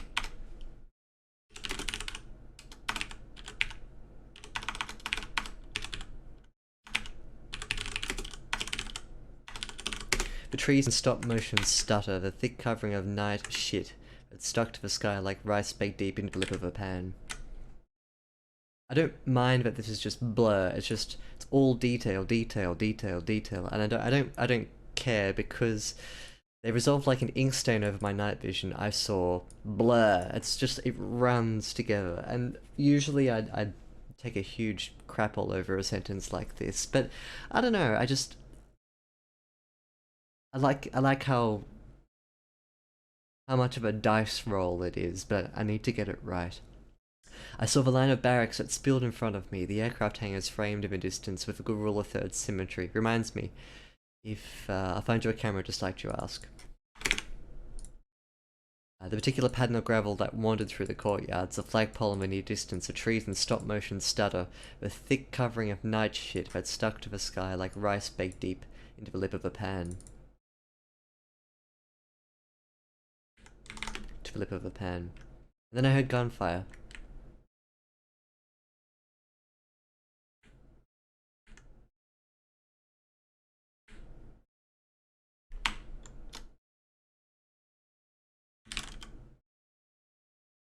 And then came gunfire, two short, sharp, silent hammer falls, whose sound cut through my jawbone and made my ears ring. I spun around, wild on the panic, and saw the death. Two Chinese boys lay before Ashtaka. Even in the low light of morning, I could see the damage. This happens a bit too quickly, but I want to read through it. Even in the low light of morning, I could see the damage. One had his nose and jaw blown off, while the other one lay quivering and spasming in a mess of blood face down. My colleague padded softly to the side of the fallen men, bent down, pressed the barrel of a gun to the still alive soldier, and tore off the back of the man's head. Maybe a bit too viscerally violent for a gun, so I'll go back and change it. But it split open like a watermelon, like what we used to do in summer by the bay. That same sound actually, that same ooze and pulsing moan of liquid as it trickles out. There's a reason that's so bloody, and I want to get it to that in a second. Yeah, nice place of you to join in a good sort of yeah, violent area. Not that you'd mind that outright, RSG. I want to fix this. There are a few things I want to work on, but let's push through a little bit more, and I'll read out. My heart was on fire. Wild, I had my weapon all around, expecting a troop of dogs to come and take us apart. That minute, Tomo, was hell on earth. I had a panic attack. My hands became insubstantial and thin, my breath so shallow that I thought I was a paper ghost made of memories, rooted there to haunt the world forever. Just when I thought I had been standing there forever, with my eyes trained on the dark all around, living life down the barrel of a gun, Kajima hisses through the still air. It's done, up and go. We ran back to the fence. Kajima knelt down and connected the plug pins to the transistor box, priming with a charge, and, ordering us to cover our ears, pushed the plunger. Pop! I kid you not, Tomo. Pop! Like the sound of a silly Children's Day party cracker. Not even a splash of light, just a puffy dragon of black smoke to rise up through the communications box. But wow, you should have seen the look on Kajima's face. I've never seen an adult as unabashedly pleased with himself, as if he just single-handedly bayoneted every single man on his base, as if he walked into a brothel entirely dedicated and hand-picked for him. So I want to address this. And then came gunfire. Best bits, literally. And then came gunfire. Yeah, this is kind of like the action highlight. And then came the gunfire. 2 short, sharp, silenced hammer falls. Full stop. That sound cut through my jawbone and made my ears ring. I spun around, wild on the panic, and saw the death.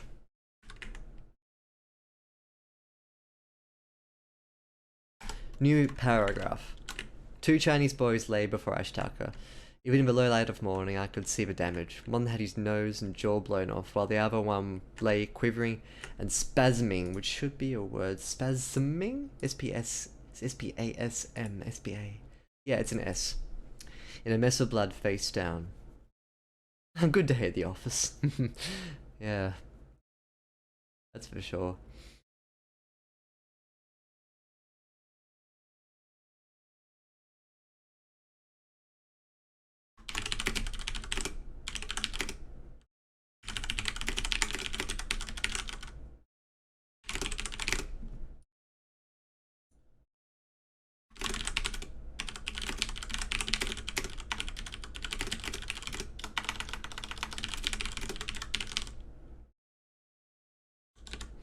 My colleague patted, don't need softly.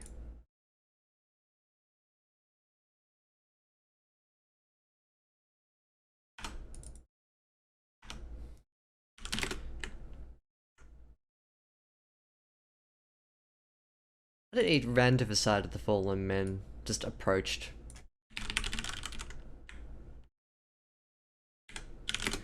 Bent down, pressed the barrel of a gun to the still alive soldier, and tore off the back of the man's head. With another round. Head. It split open like a watermelon. Like what we used to do.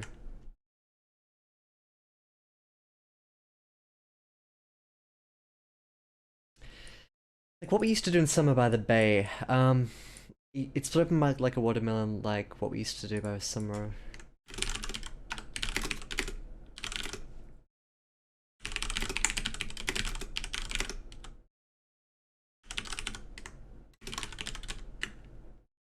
That same sound, actually, that same ooze and pulsing moan of liquid as it trickled out. My hat was on fire wild, I aimed blah blah blah blah blah blah. I don't like this, let's change it. PC taking its time to reboot. My PC is, Going strong. Ignore that sound. Don't worry about what that sound was. Don't worry. No, it's doing okay. Yeah. My heart was on fire. Wild, I aimed my weapon all around, expecting a troop of dogs to come and take us apart. I missed some of the letters. Has the main character experienced just about every emotion at this point? Has he wept? I don't think he'll weep in this story. It's certainly a roller coaster for him. I think at the start of a story, he's more animated and alive. There comes a point where something happens to him in the next couple of letters. It's a mission he goes on that's quite.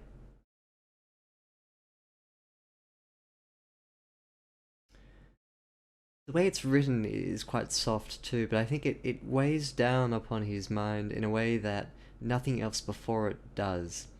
And it's sort of the precursor to him numbing himself and becoming very. How to put this? Like a ghost in his own skin. Not desensitized, but just dreamlike, I suppose, it all becomes for him. So the start of it is quite up and down in terms of the emotion he experiences, and then it evens out and becomes uniformly awful, is what I describe where the story goes. That's strange. Smash F5. That solves all problems.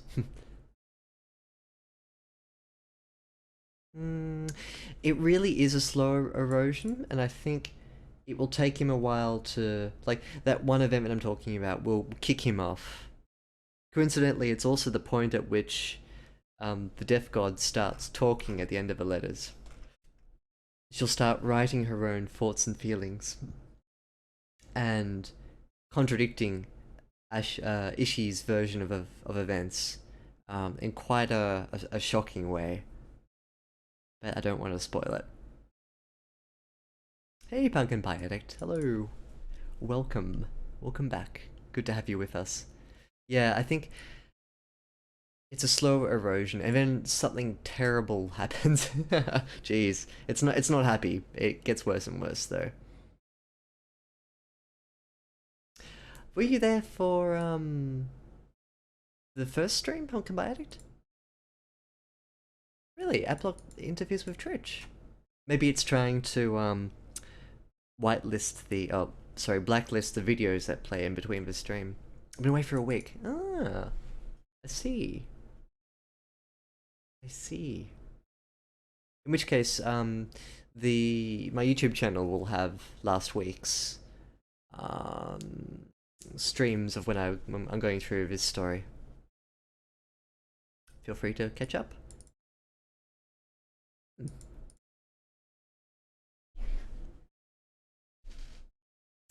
Good. Yes, thank you. I'd be interested to see what you say. My heart was on fire. Wild, I aimed my weapon all around, expecting a troop of dogs to come and take us apart.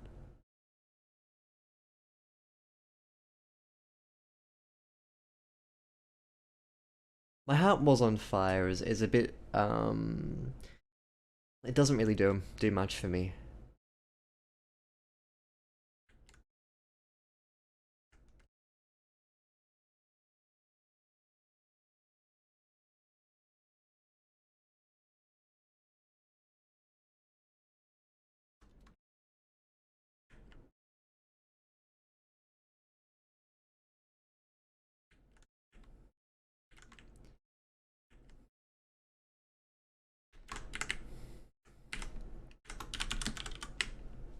Maybe that works a bit better. Wild.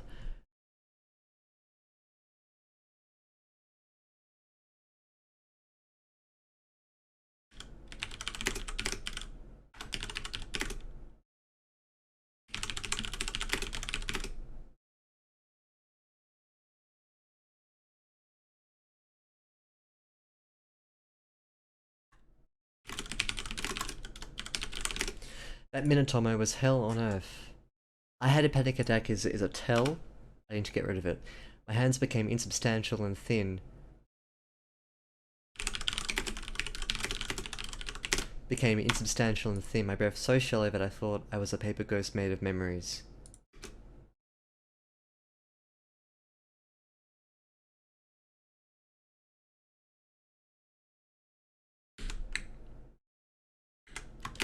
I became a paper ghost made of memories, rooted there to haunt the world forever. Just when I thought I had been there forever. Standing there forever, kept just standing, with my eyes trained on the dark all around, living life down the barrel of a gun. Catching me hisses through the still air. It's done, up and go. We ran back to the fence. Kajima knelt down and connected the plug on the other side.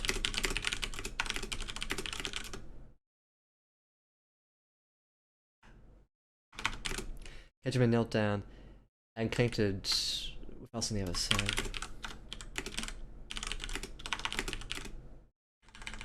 Safely on the other side, Kajima knelt down and connected the plug pins to the transistor box, priming the charge, and, ordering us to cover our ears, pushed the plunger. Quantum fire doesn't work with me when you have hell on earth. Too much fiery language. I think I agree. Let me go back and have a...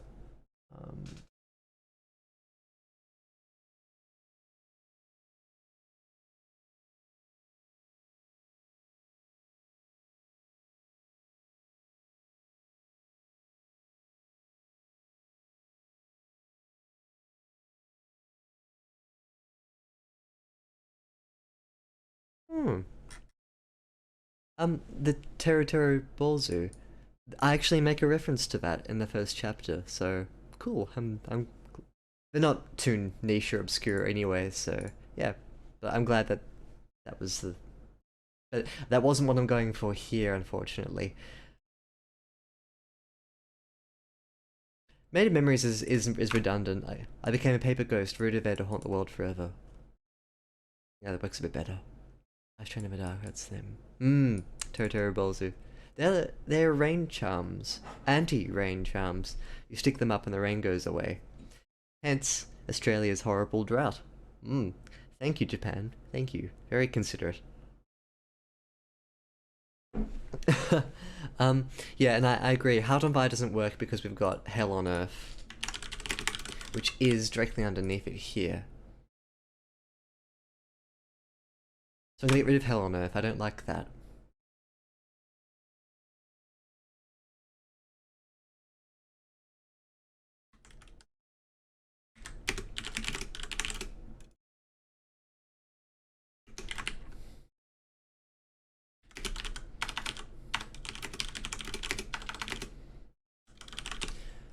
It was a sordid shade of terror.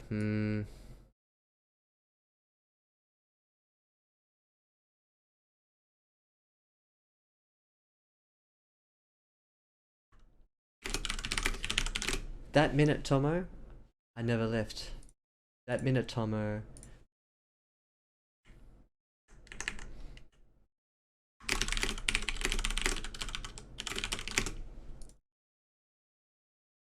I saw news. Yes, a Lyrebird for PM. I think Ernst has already called dibs on the prime ministership. Yeah, my goodness, it's certainly been a weird couple of days. This has been the worst political crisis I think our country's had in a long while. Yeah, it's a very unusual place to be. But hey, I may have a new job by the end of tomorrow. If they want me to be PM, I can come in and be PM. I've got some spare time. Thanks, alright. Depending on the winning issues, consider a dialogue tags. Yeah, answer's already applied, so I probably can't beat him. So it's at 11 years since a PM in Australia did a full term. Oh, sad but true. Yeah, sad but true. The prime ministership isn't strictly an office that's voted in. It's a party prerogative. Nevertheless, it doesn't look good. And 11 years back to back, we are all very sick of it happening. Hmm. Yeah, it's just a plague of crazy, isn't it, Outrider SG?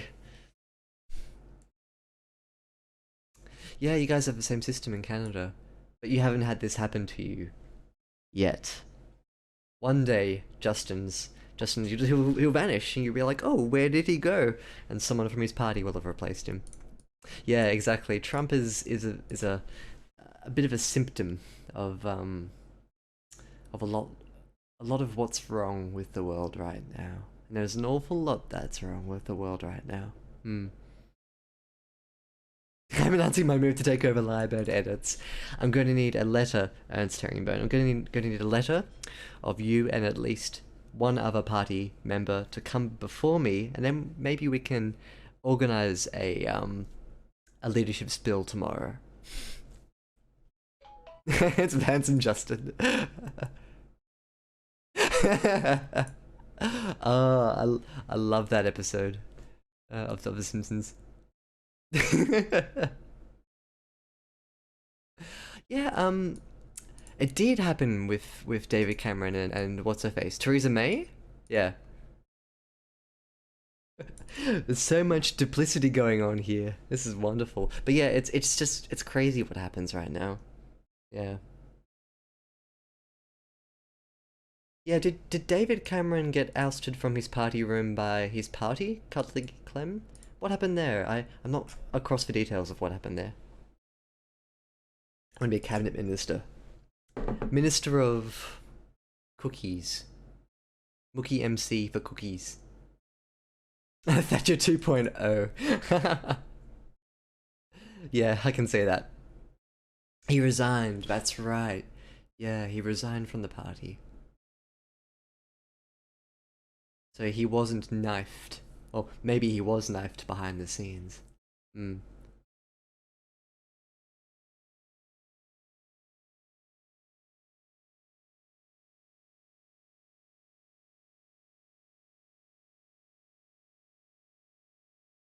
Pop, I kid you not, Tomo. Pop like the sound of a silly Children's Day party cracker. Not even a splash of light. Just a puffy dragon of black smoke to rise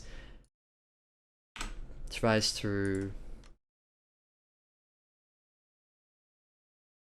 the communications box. I'm gonna keep up there. Rise up from the shrine, because I used shrine before. But wow, you should have seen the look on Kajima's face. I'd never seen an adult as unabashedly pleased with himself, as if he'd just single-handedly bayoneted every single man, every man of his pace, as if he'd walked into a brothel entirely dedicated and handpicked for him. Got him rid of entirely single. Hmm.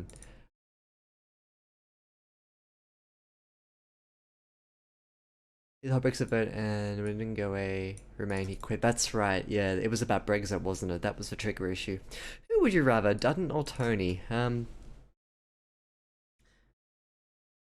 That's like saying, do you want a needle in your left eye, or do you want a needle in your right eye? It's a difficult choice. I'd rather have neither, please. Um,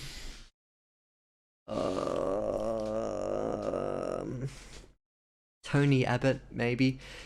I think Dutton is pure evil. I think he's legit a racist and a human rights abuser and corrupt. He's all three of those things.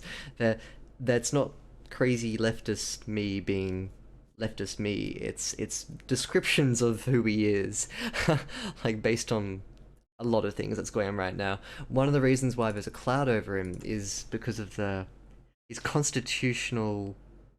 He may actually be ineligible to be a member of parliament, and that's being decided tonight. I don't know. It's stupid. It's. I don't know. Neither, please. It's herringbone. Which one would you rather? Let me know. Hmm.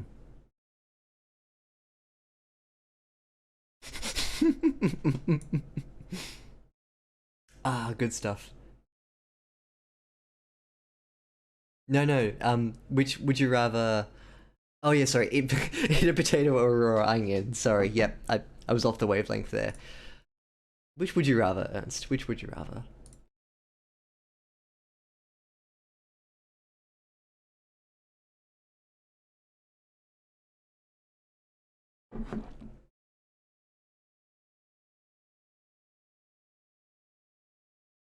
Let me find something. Hang on. I love this video of Tony Abbott.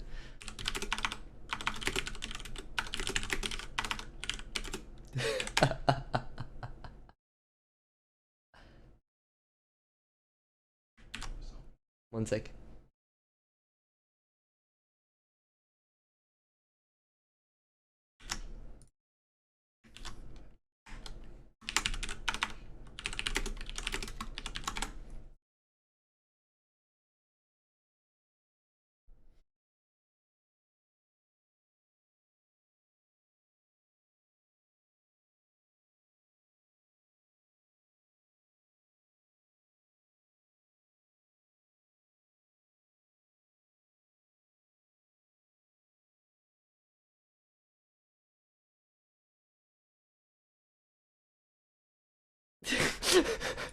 Sorry. Sometimes politics is a wonderful thing, and I think this video is the highlight of maybe Tony Abbott's career. Total anarchy. Yeah, that's yeah. I think I'm in agreement there. Tones had comedy value. Dutton's not comedy value. There they are. Hi. Let's get back to the edit. So I don't think that runs on except.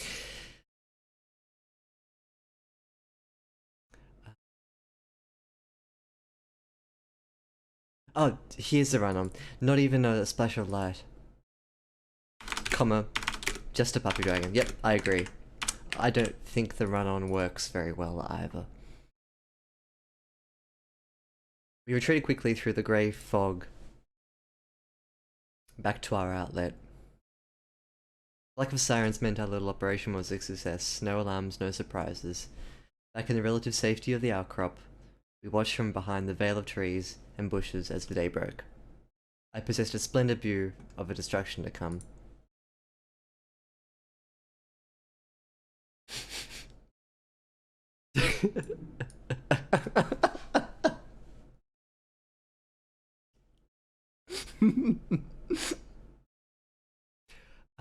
We're sitting on the other side and oh cool.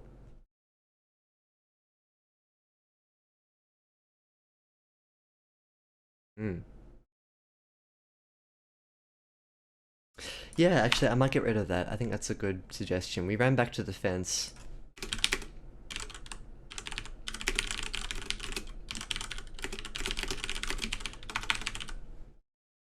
That could work. Nice. Did he really do it twice? Who bites into an onion though? Is there footage of that? I've never actually seen this famous onion incident. Ernst, if you got a video of that, please drop it into Discord. I want to watch it right now. I possessed a splendid view of a destruction to come. It's a funny sentence. I want to read this in a chunk, and I'll come back and I'll deal with it. I possessed a splendid view of a destruction to come, but not before I saw a familiar demon on the battlefield. At first I imagined myself to be dreaming, seeing this child with a skull head walking, traipsing, skipping through the tall grass towards the barracks, on our way to school almost. When I considered the horror of this dream, that I would have to wake up and repeat everything, see everything, plot out the same steps, do it all again. And I'm not sure what convinced me that I was awake. Maybe the rising sun casting beautiful hot beams of colour and creation over the tips of the forest made sense ring in my ears. Maybe it was the soothing call of her voice cutting straight into my heart, whispered over such distance, yet audible to me and me alone. I watched the girl turn with her hollow eyes, hands behind her back, and say to me, and so the war begins. The first mortal strike, lit up the base like a real firework. Kajima lost himself. Beside me, his face became aglow in the mortal red blood. I got mortal here twice. Of the firework, and firework here twice. Black soot and ash sprinkled vertical into the sky, the heat washing over my face, and the sound. Felt first, then heard. It's not that, but not that far away. Banging about in the eardrums, sharp once, and then again as another flash of light came. Orange. Orange. Orange. Orange. Orange. I saw the dear god raise her arms and bask in the fire, her form untouched by the destruction and fireballs. That's a run-on sentence. In she walked, while in the distance I saw the silver glint of my countrymen stalk from across the plains to attack this little base. We left soon after. Forgive my handwriting, Tomo, my hands still shake from the excitement. The Chinese put up no fight as we take their cities. In one clean swoop, without so much as a peep of resistance, we simply marched our men down the line of the railway and snapped up the cities. I write this to you from newly liberated Dalian, former Chinese port city and perhaps the first major contribution to Japanese Manchuria. We're going to need a new name for this country. Any suggestions? So there are a couple things here I want to change.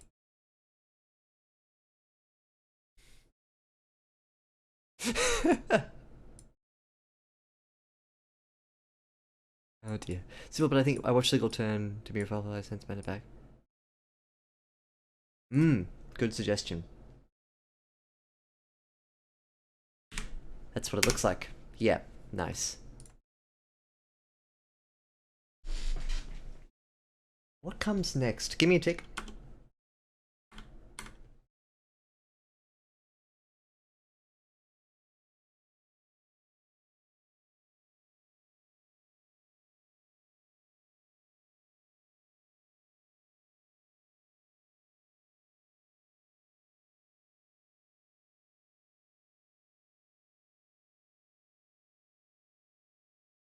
Wondering which letter came next. Okay, cool.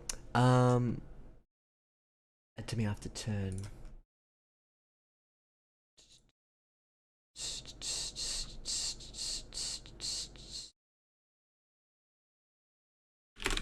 Yep, good. Nice. Good suggestions. So primed for the words. Primed. Very good. Now, there are a couple of things here that I want to just tighten up a bit. We retreated quickly through the grey fog back to our outlet.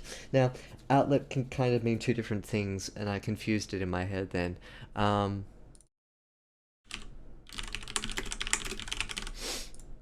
Like the sirens meant our little operation was a success. No alarms, no surprises. Back in the relative safety of the outcrop, we watched from behind villagers and ambushes as the day broke. Now, here I can actually establish distance, which is not something I've done in this little outcrop here. Back in the relative safety of the outcrop, we watched from behind a veil of trees and bushes as the day broke.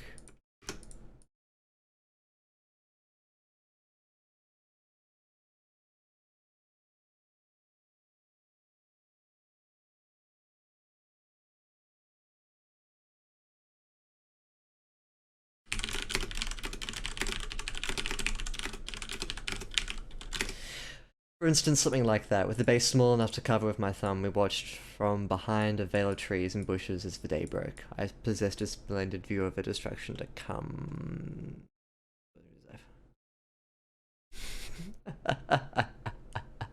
I enjoy onions. I normally have them cooked on the barbecue, but I enjoy it.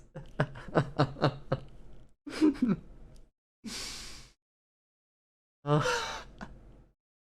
Sorry, one sec.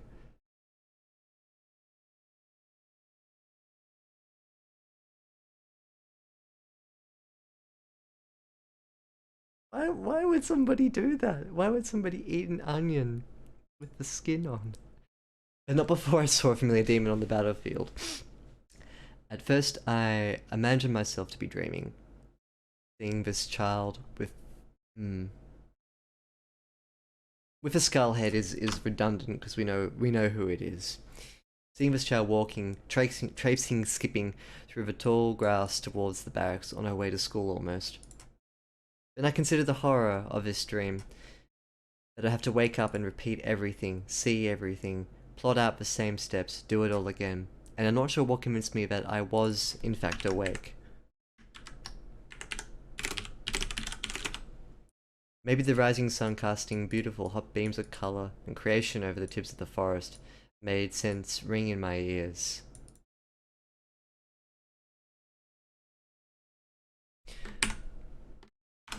Same paragraph, or maybe it was the soothing call of her voice cutting straight into my heart, whispered over such distance, yet audible to me and me alone. That run-on sentence is quite crucial, so I'm going to keep that. I watched the girl turn to me with her hollow eyes, hands behind her back. And so the war begins. The first mortal strike, sorry, that should be, mortar? Not mortal. The first mortar strike lit up the base like a real firework. Kajima lost himself. Beside me, his face became aglow in the mortal red blood of the... mortal red blood of the artillery. Now that works better. Could maybe consider reworking the splendid view line so that it more emphasizes the contrast of the beauty of a breaking dawn against the horrors of the battlefield. What a good suggestion. That's really eloquently put. I like that a lot. So I will. I possessed a splendid view of a destruction to come. So for example, what I could do is I could change splendid to sordid, and I could dampen it a bit.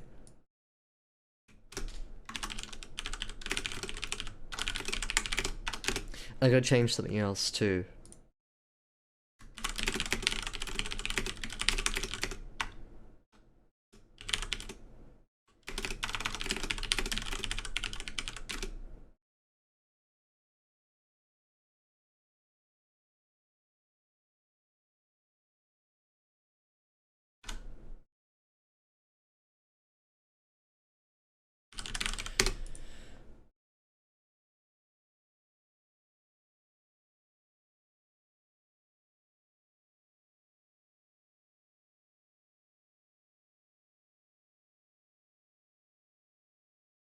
Mm.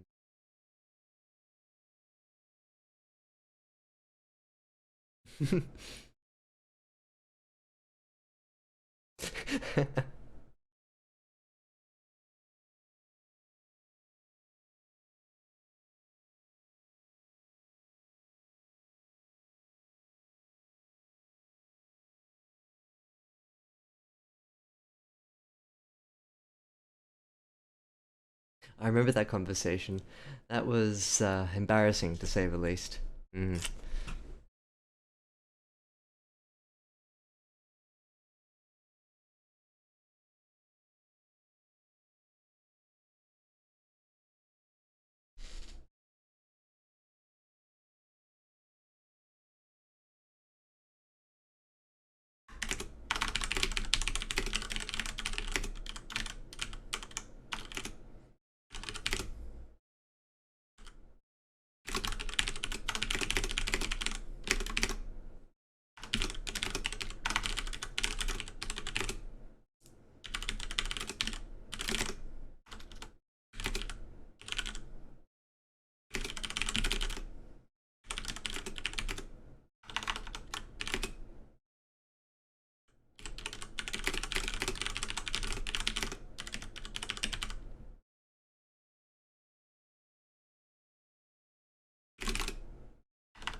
So I've got this maybe, which I don't mind.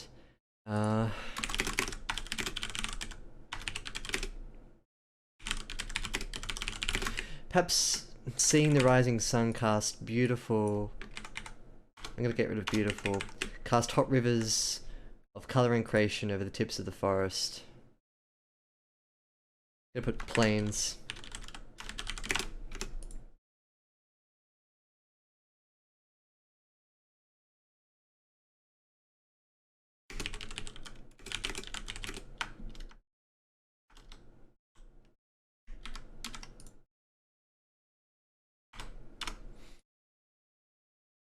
I think that works a bit better. I dragged out something there that was missing from the original paragraph. It was padding, but I don't think was padded enough.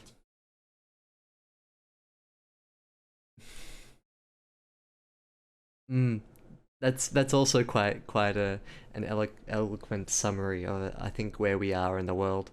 Juxtaposition of our advancement in science against the outrage culture and idiocracy of our politics is staggering. Yep. Or is this Billy Trump? I think so too.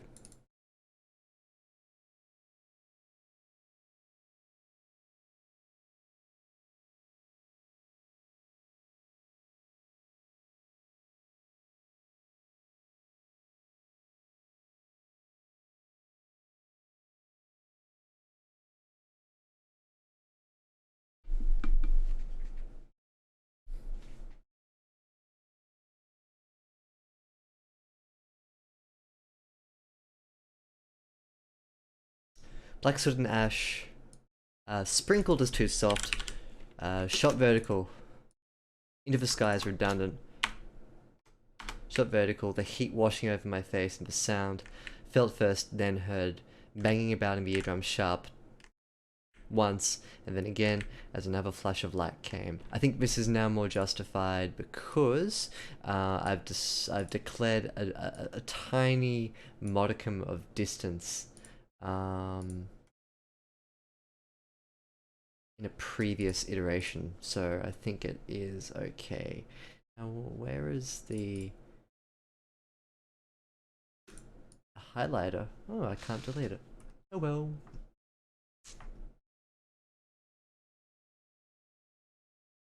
That's interesting, Ernst. How do you mean? What kind of symptoms do you think he's displaying? That would have been mentioned before the Confemi has it. Hmm. Sovity god raise her arms and bask in the fire, standing still in the ocean of flame. Bask in the ocean of flame. I saw the god raise her arms, stock still. Full stop, stock still. She basked in the ocean of flame. Her form remained. Keep the sentences a little short here. Untouched by the destruction and get rid of fireballs. Now why is basked isn't Inchy walk doesn't make sense.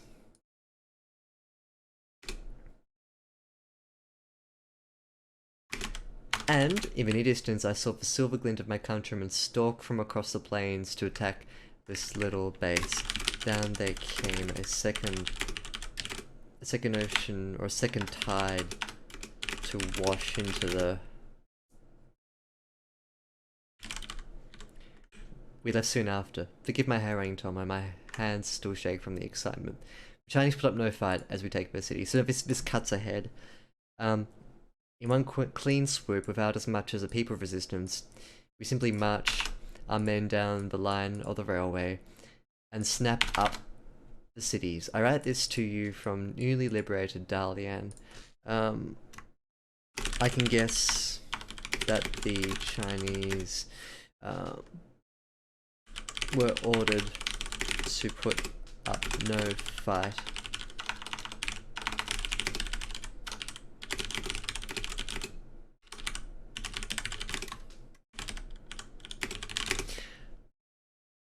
I write this to you from newly liberated Dalian, the former Chinese port city and perhaps our first major contribution to Japanese Manchuria.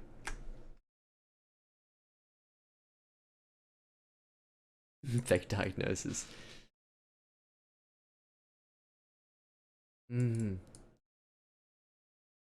It's bizarre to watch, isn't it? Someone said today that he's like Teflon Man. This is Outrider ST talking about Trump. Like, no matter what he does, it slides off of him. You try and throw mud at the man, and nothing sticks. He's too slippery. 7-second base compound. Yes.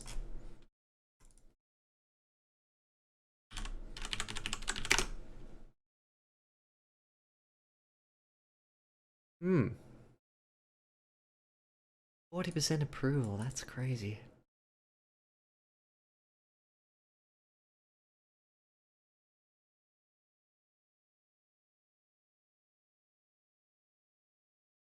Yeah, very interesting.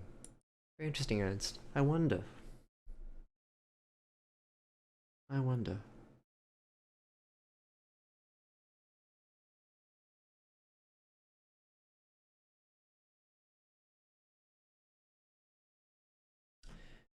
In a subsequent edit, I would like to just make sure we're still getting decent grounding detail for scenes. I worry that the images I paint are too thin.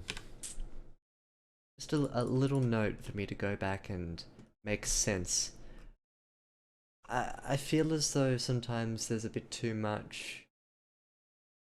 Look, it's told in the style of a letter, so painting a scene through a letter is never going to be a particularly easy thing to do, but I think I can give myself a little more license to paint this more like a fleshed out story rather than, hey, I did that, then I did that, I was scared, now I'm over here. I don't want it to be like a Spark Note summary.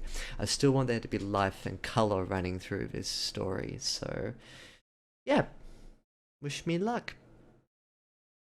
Teflon Don, yeah. Yeah, it's not impossible, that's true. Hmm. Teflon Don.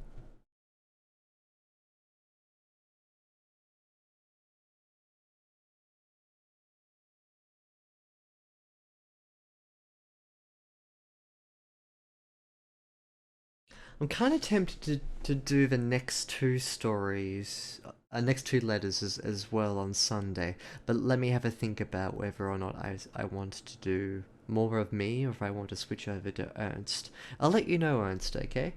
Hope that's alright with you. Do him! Yeah, thanks, Ernst. I'll give you a copy when it's all done. Um, Hopefully it'll be done within a couple of months? I'll see how I go. Oh, thank you. Yeah. Thanks, Outrider. Please do. Please feel free to invite people in, and they can always just DM me through Discord or send me an email. But yeah, I'd love to take a look. And I'll let you know when I get closer to finishing too. I can put up little chapter updates on my Discord and see how we go with that. Yeah. It's gonna get heavy, by the way. There are things here that I'm very keen to write about, but are going to be quite sordid. So I'll have to tread a bit carefully. But all the same, that's what you expect from a war story. So we'll see how we go. That's covered in this stream, so I can take a look. Yeah, I will. I'll send you them one by one.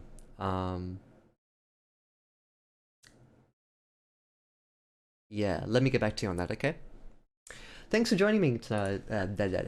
Thanks for joining me tonight. Thank you for your wonderful suggestions. I feel really confident about this story, and I want to push myself to be better too, because I feel like I have a more solid understanding of where everything is fitting in and how all the elements are working together. So thank you for your encouragement. Thank you for your really, really good suggestions. And yeah, if I end up publishing this, I'll give you all a mention in the front cover. Oh, thank you, Outrider. Grab you and don't let you go. But yeah, no, that's cool. The trick is to keep people interested after the opener. That's the trick. Thanks for joining me tonight, guys. Hope you have a good couple of days. We'll see you on Sunday.